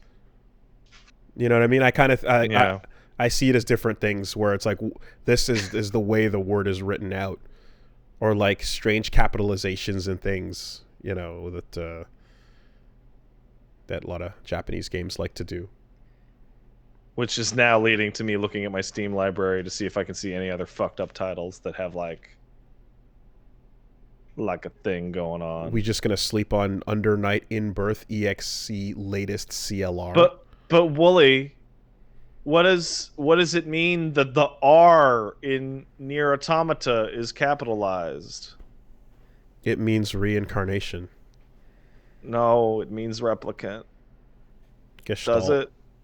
What about the Gestalt, R stands for Gestalt. There it is. You figured it out. Perfect. Yep. Anyway, so this one is not.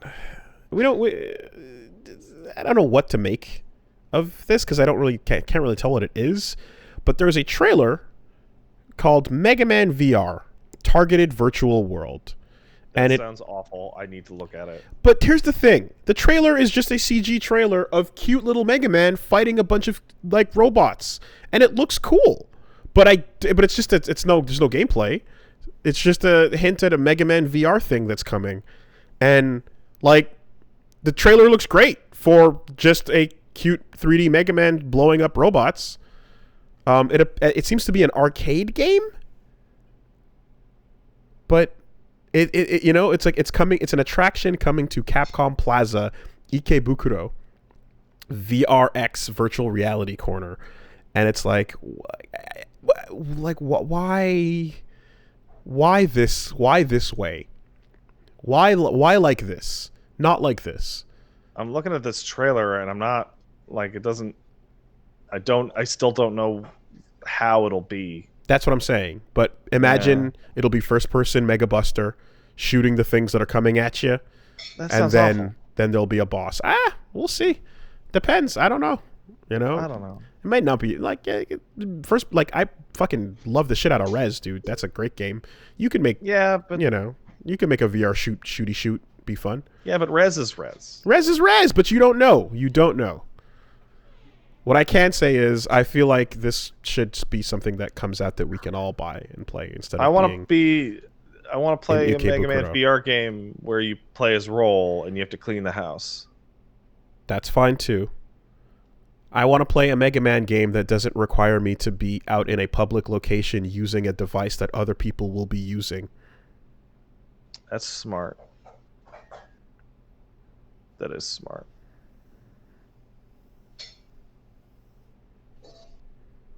Anyway. I don't want to touch the thing if a human has touched it. Ever. They're building a life-sized Freedom Gundam in China, and that's what we get because that's what we deserve. What?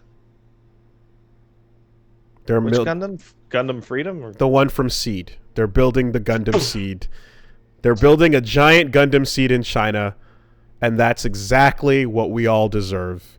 So there you go. Is Gundam even big in China? Have that. It's going to be made in Shanghai. They're going to unveil it next year, and fucking yeah. You see, they're going to have some kind of fucking hot spring in Japan where they're going to dye the water red like Third Impact. What is the... It's an Evangelion hot spring attraction. Why not? Sure. I mean, they already have... I don't know. That's supposed to be blood. That seems awful. It is. It does. But it's in Hakone. Yeah, Hakone already had... They already have the wine glass hot spring where it looks like you're all sitting in a giant, like, wine pool. So, you know, they've done goofy shit. Well, I'm gonna send you a photo. Why would you ever want to fucking relax in this thing? It is like a blood red rock room that's all fake rocks with harsh red lighting. It seems awful. It actually looks identical to the thing you sent right above that, which is the Deadly Premonition opening. That's all it sure red does, shapes. Actually. That's funny. Here's what I will say. Hot springs in Hakone are the best part of fucking Japan to me. So, like, you can do whatever you want to that. If it feels the same, it's still going to be God tier. Do they sell Tang? They don't. They don't, but they sell other Tang-like drinks with a vending machine, and Pen Pen is on that vending machine. That's fucked. Everything about the way Evangelion has been merchandised is so fucking dissonant. I can't handle it. Yeah. Also, because you can take private baths, they don't give a fuck if you have tattoos. Oh, that's nice. So that's nice. Why would you have tattoos? Because they're awesome. So, yeah, that's about it. We'll just accept a life-sized Freedom Gundam statue. You'll accept it? We just have to take this. We just have to take it. I hope it doesn't fall over. That would be hilarious. Like, on the unveiling, like, pulling the curtain off causes it to fall over. It is literally never standing correctly once. Just built like one of those knockoff Gunpla like things where like the joints are all shit on the giant 1-to-1 scale model. It's like the bendy Gundams. Oh man. Like the sticker on the decal is just flayed up and like floating in the wind and just smacks someone and knocks them out because it's poorly stuck. Hell yeah. Absolutely. We need it to have all the telltale signs of the shit plastic cuts. So you use you cut the plastic so shit that the sticky little nubs are still, you can see them. You can still see them on every single part. The holes don't fit together. I want it to be made out of Gunpla grade plastic. Do it, China. Do it. Save money. Save fucking money. and just make it 1-to-1 shit tier knockoff Ben D Gunpla. Oh no! You know, it'd be better if they advertise it as 1-to-1, but like they screw up the funding, so they're like, oh crap, and then they yank it off, and it's like 4 feet tall. Like they pull back the big 1-to-1 curtain, and it's like up like the size of a person, and the camera has to like pan down and zoom in. One of the bottom of one of the feet has the plastic nub line on it, so it can't stand flush. No. It's constantly teetering because the plastic is sticking out and protruding from the bottom of the foot. Yeah, there's a guy whose job it is to like stand there and like prop it up with like just push on it. Hell yeah. Absolutely. The stupid mold lines. This is what we deserve. Take that shit. Do it, China. Absolutely do it.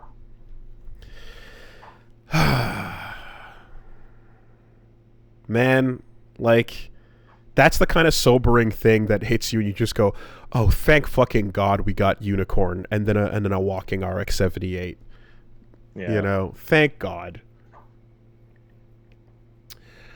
Let's take some letters.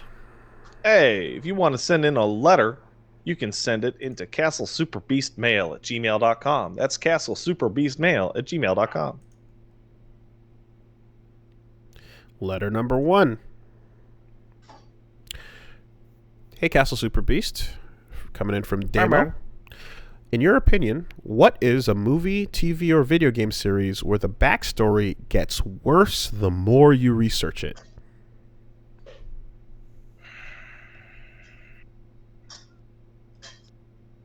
Now, there's a couple of there's some that come to mind. In particular, I can say that in my estimation, I started diving down that BlazBlue hole, and it kind of got really nutty in a confusing way. But it's the exact same shit going down with Guilty Gear, where the more you go into Guilty Gear lore, the more things are just like, there's some real confusing nonsense in there. The school about the backyard. You're going to do a presentation on the backyard? I am. All right. And there's also some really cool shit in there too, but it's a mixed bag. You're getting all of it at the same time. You're getting the worst and you're getting the best as you expand and dig. Yeah. I am going to say...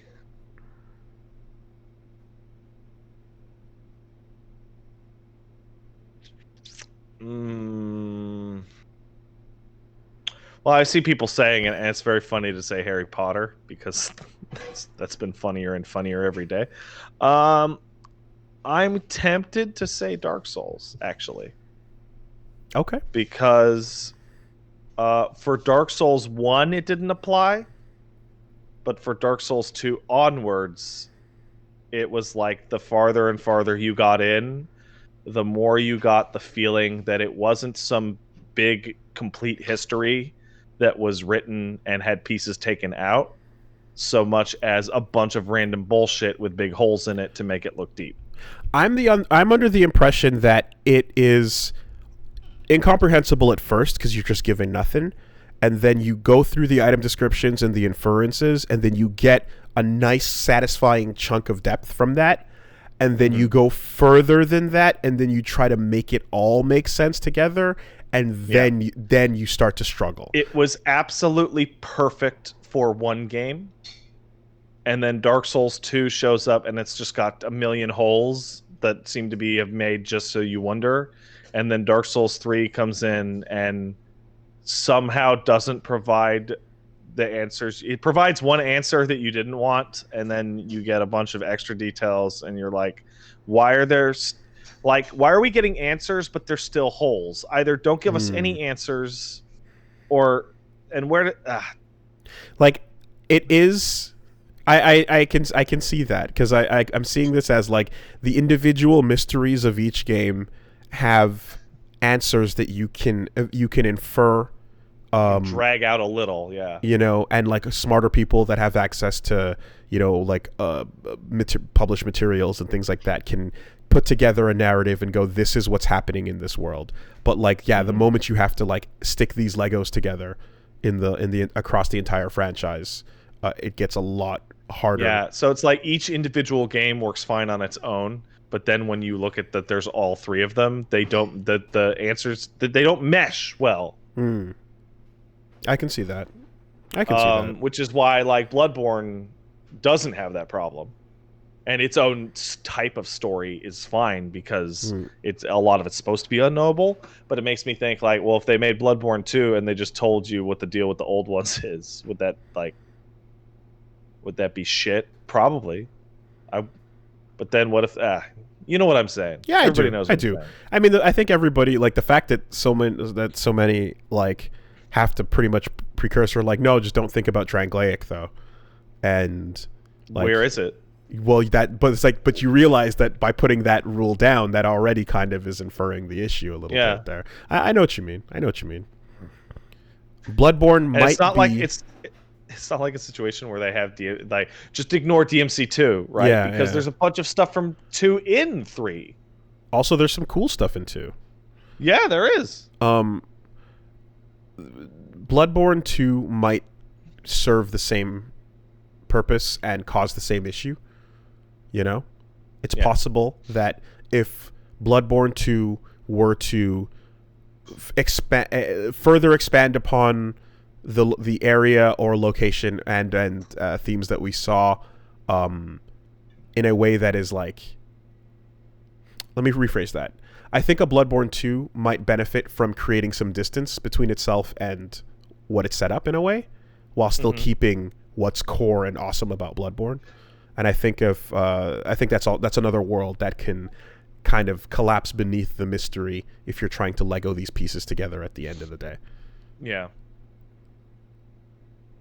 Like, I guess the way I would explain it is that when you had like 20 pieces out of say 100 of a picture, like a puzzle picture, you could like, oh well maybe that's like a big dog or whatever.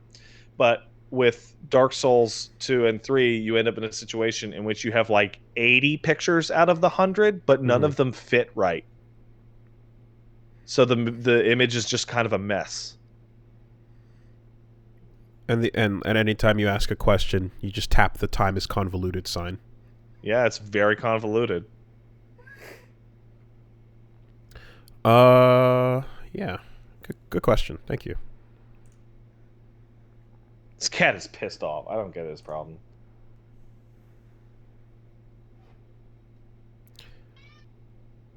All right. Dear Angriest Versus and Wooly Stares At, I was playing GTA Online recently, and one of the podium cars available to win in the game's casino was a scramjet, missile-shooting, rocket-boosting, leaping roadster, basically the Mach 5. After winning it, I felt as though I had no desire to play and grind out money because it had been gifted a high-tier reward for free, and well, what was I going to spend the money on?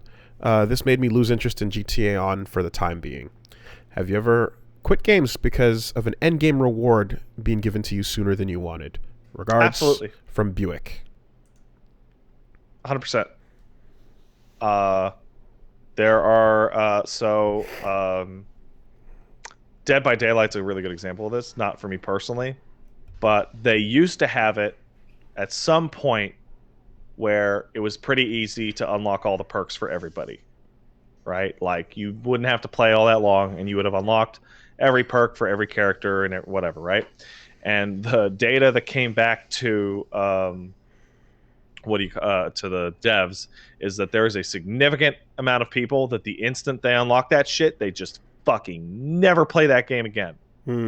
Which is funny because what would ostensibly be the goal to start playing the game, technically, right? Of like, now I have everything unlocked, I can play every version the way that I want, right?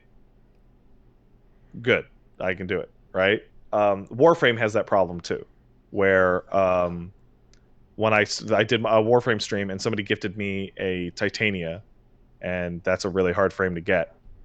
But then I went on and like if they had gifted me Inaros instead, I would have leveled up Inaros and been like, cool, I'm done. Because it's the best frame ever. What frame am I going to go work for that's not Inaros? I'm reminded of Itsuno's GDC talk where he explained that, in most games, you hit peak power halfway through the game. And then the back half, you just stay where you are and nothing else changes. You get to enjoy that peak power. You get to enjoy that peak power, but like nothing stimulates you anymore because you hit peak halfway through, and you just kind of like the hype factor gets kind of cut off at a point. It's why there's a lot of games. Like one of the things that we like about Vanquish, and there are other games that do this, is you hit peak power in that game with 10 minutes to go. Yeah, and that's what he designs DMC5 after as well, which is why, that is to say, like, because earlier we were talking about a similar issue with Superhot, right? But Superhot does, again, provide, at least I found that, like, they do provide the post-game content and challenges for you to kind of go in and use all your abilities on and stuff. But, oh, man. Yeah, DMC5, you get peak power at the... That's the point. Once you've beaten the game. Yeah, that's like literally he is the GDC talk is like, yeah, this is our DMC5 power ramp, and it's the top of the triangle is the fucking credits. Yeah, it's after the credits. When you go into the options and find out there's moves you didn't know that came along with your power up. So that was a great moment in that game, wasn't it? It was really good. I have moves I don't even know I just got. Also, your hands have to learn how to do something entirely like... Yeah, I ended up moving the buttons around because I'm like, oh, the way I've been playing is not going to work with these buttons. Find a new way to use your hands. Nero requires it. I ended up putting them in such a way that I would just plink every input. Yeah, that's correct. And lastly, we'll take one coming in here from Megafang. Says, Dear John Superbeast, I recently bought and I'm currently going through Black Mesa. I've recently gotten to Zen. Shortly after arriving on the beautiful alien world, I eventually entered one of the science team's labs where the HEV suit encounter was kind of like, a new type zombie wearing one of the suits, with the familiar voice glitch repeating the messages of the wearer's imminent demise. Despite being armed to the teeth at that point, these enemies stuck to me for being effectively creepy as an encounter because I was hearing the HEV suit voice that I'd grown familiar with, hearing it throughout the entire game. If you have one, what's your favorite detail like that, sound, visual, or mechanic, that gets turned against you later on in the game after familiarity?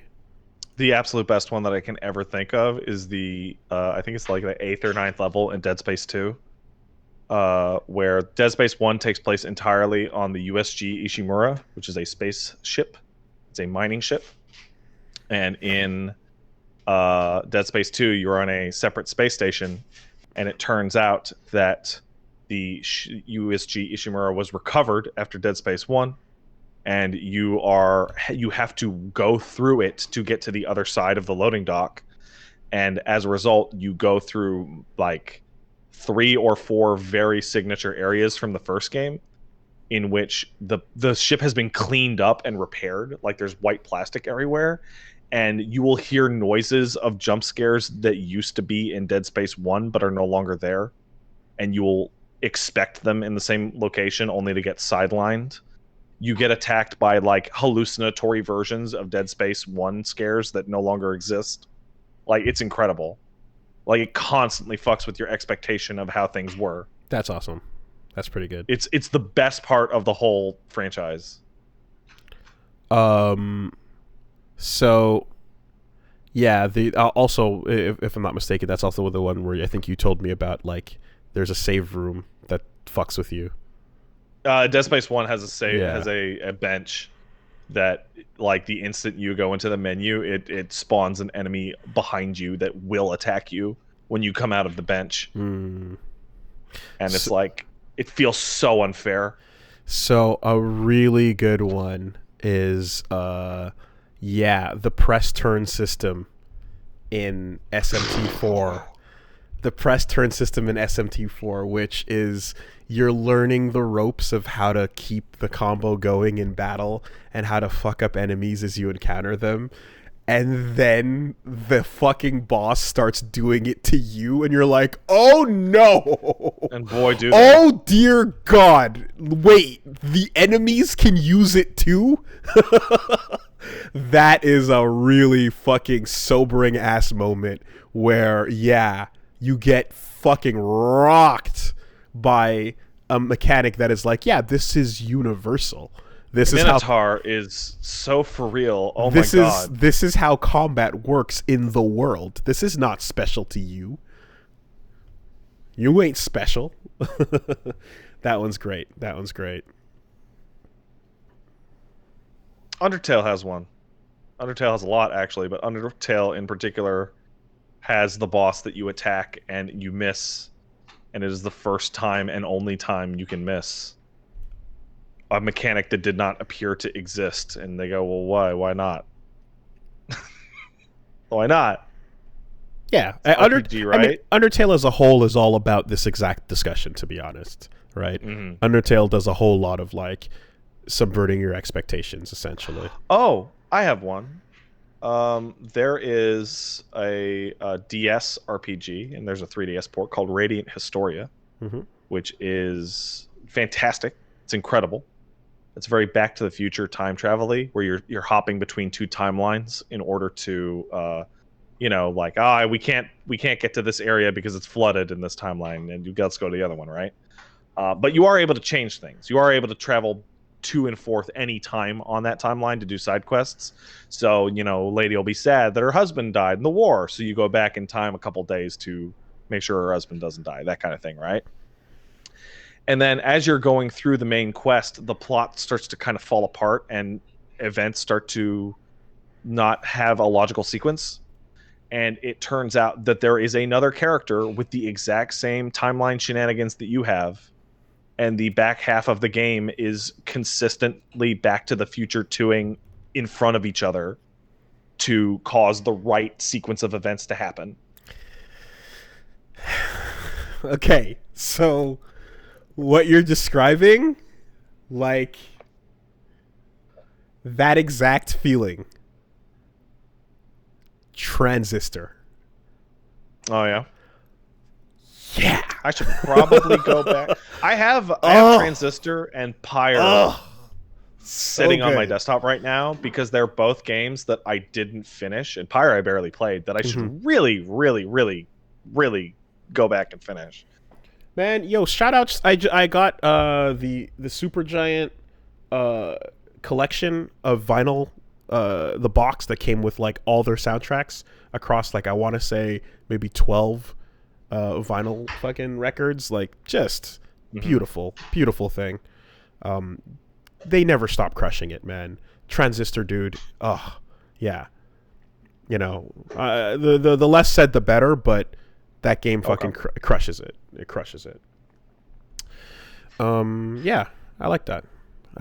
And I think this is something that the longer the, like, what you described with, like, for example, where it's like over the course of different games, in a way, like, you kind of playing with those expectations is something that you can only do when a franchise has been with you for a long time, Yeah, the Dead Space one in particular, it's like you go back to the Ishimura and you go back to the areas where it got really bad and they're completely empty and nothing ever attacks you.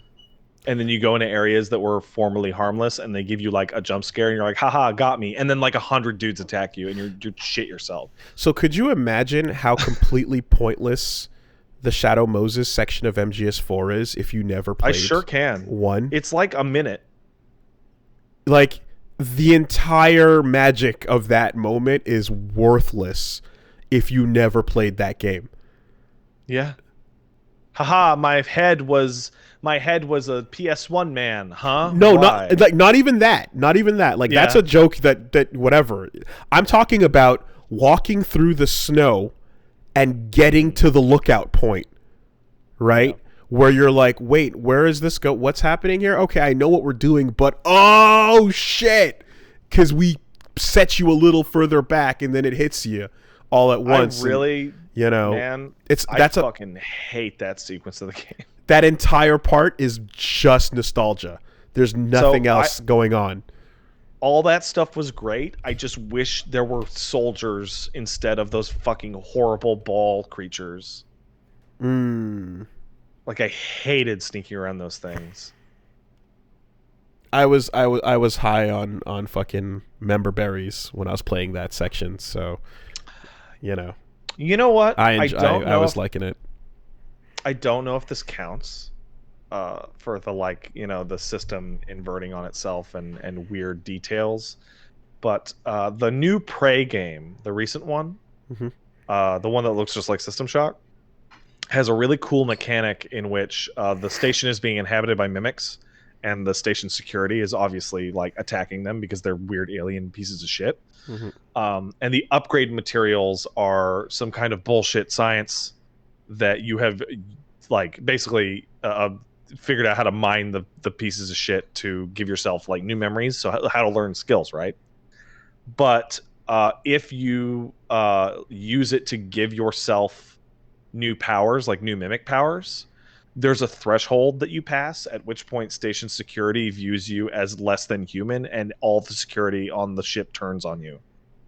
And it's like, yeah, so you want these cool mimic powers? Cool. You're close enough. Are you given that turrets? Yeah. Yeah, I was gonna say like that. Are you given a warning, or does it just happen? I don't remember. Okay. But like, there's a situation that I had where I went and got a ton of turrets and dragged them to my office, so that my office was just like impenetrable with turrets. And had I stacked up like the wrong upgrades and became like a Typhon essentially to security, I would have walked back to my office and gotten lit up by my own turrets. I'm thinking about how in Halo there's just all kinds of rampant irresponsible OSP going on. And it's like, could you imagine a world where like soldiers are just picking up these alien fucking guns and using them like no questions asked, and then like, you know, like, and why stop there? Why not put on some of their armor? Maybe their shields will be effective because hey, Master Chief has shields, we don't, right? And like, at what point are you just going to be like, oh, like friendly fire, I kind of shot in the direction of the alien weapons and didn't realize one of our boys picked him up? Irresponsible levels of OSP going on. What is that? Does that shoot? Gimme. Does that truck have a gun? Give me the truck. Which is why I'll also never forget in MGS4 when there's the there's the fucking automatic on the ground, and Snake fucking crawls up to it, grabs his knife, and has this really elaborate check for traps and tripwires before picking the gun up off the ground. Because at the end of the day, we've just gotten used to video games, shoot the guy, take his gun, reload. But that little cutscene shows you actually Snake is checking every single weapon that he picks up off the ground for traps or whatever the case is. Every single time. You're just not seeing it. So you know what? I just thought of another one because, I mean, I mentioned Vanquish just a little bit ago because Vanquish is incredible. But Vanquish gives you a guy who can move super, super fast and can slow down time to almost nothing and aim and shoot. And then you get to, like, the first third and you see Bogey. And you slow down time to shoot him and he moves. And you're like, oh, Jesus. Come on. And he really moves, too. It's like Joe. Oh yeah, he reverse Jotaro's you. Starts to move in the stop time. Yeah, he reverse Jotaro's you, like near instantly. Yeah, absolutely. And then it's like, well, figure it out, fucker. And he can fly. That And there's seems 2 of them. Oh my god, that game's incredible. that seems unfair. That seems really unfair. Yeah. So, did you know that they're red, white, and blue?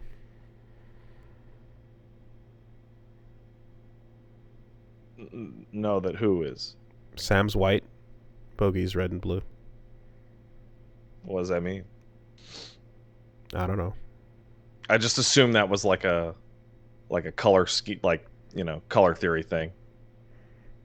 What a mystery. All Man, right. we're never gonna get a follow up on those dropped plot lines in Vanquish. Do you want one? Yeah. Do you? I don't want it. Vanquish. I don't want shit. I want Sam. Oh. I want Sam fell into a portal. I have one last one. In Evil Within 2, there is a monster that will try and attack you, and it will drag you to a series of levels that take place inside your memories of Evil Within 1. Oh, and as strong. such, they're letterboxed. Strong. Very strong. Fuck yeah, video games. Absolutely. Right? Isn't that shit, fun? Shit that only video games can do, man. Beautiful. Absolutely beautiful. I mean, like, oh god, NieR Automata as a staging ground for that, with the hacking mechanic, you know, takes you to some fucking awesome places, man. Yeah, only video games can do that type of stuff. It's really satisfying to see these moments. I also remember a different one. Okay. Which was always fun, and this is from like 94.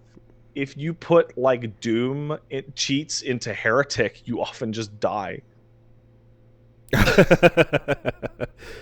Because you're a goddamn heretic. Yeah. How And dare also, you. I think they were made by different companies. I'm not super sure though. Nice. Hey, Megafang, good question. Good question. Thank you. It's so nice that we get one of those email questions and we can actually come up with the examples other than going like, "Oh crap, that's a really good question, but I got nothing." Yeah, you can sit here and think about them forever, but let's get out of here. Okay. So yeah, I haven't posted it yet, but I'm gonna drop the schedule down. This week I'm gonna have a Friday stream, as I mentioned. Going to be taking a look at Ghost of Tsushima. You know, while you like stepped out, I just kind of cut the box open and took a peek. This is a fucking big elaborate thing. I'm like, what? There's a lot going on there. So, is there a game in there? I would hope there is. We will let you guys know you more. Can, now that I have kept it too real for Sony, you can go ahead and get those Sony codes. We will let you all know. Over on Friday, #sponsored, #ad, everything else. #not real. #fake. So you're doing it right around 1, right? Oh yeah. Okay, so that works out perfectly. You guys can go watch Wooly stream at 1. I'll be starting much later at 4, but I usually fuck around for a while, so you'll probably be done by the time I get to the game, right? And then like you guys can watch Wooly's stream, and then if you want the unsponsored non-shill stream, you can come watch mine afterwards. Where I tell you how I really feel. You keep it real. Yes, because I'm out here keeping it real. You keep it 100. I'm sure. All right. So, pro tip: whenever someone uses the little 100 emoji, it's a sign it's the sign of saying you're telling the truth. You're keeping it 100% accurate and real. Oh, that's what that is? 100%. I thought that was a reference to Jeff Gerstmann back in like 2002 saying you can't beat 100%. Yes, random Black Twitter is all referencing Jeff Gerstmann. How would I know what this emote is, and how would I know that that's part of Black Twitter? I'm not on Black Twitter. You're part of Black Twitter. That's why I decided to tell you right now in the form of this information. Wait, there are 2 different 100 emotes. The underlined red one is There's when an underlined red one. There's an underlined orange one. okay, the underlined red one is when you're telling the truth.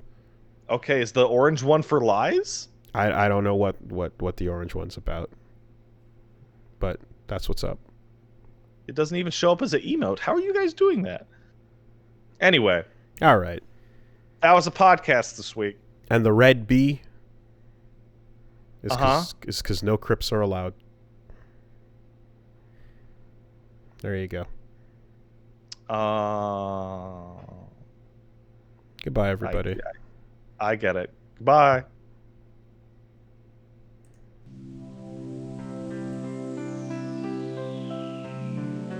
You want a last thing?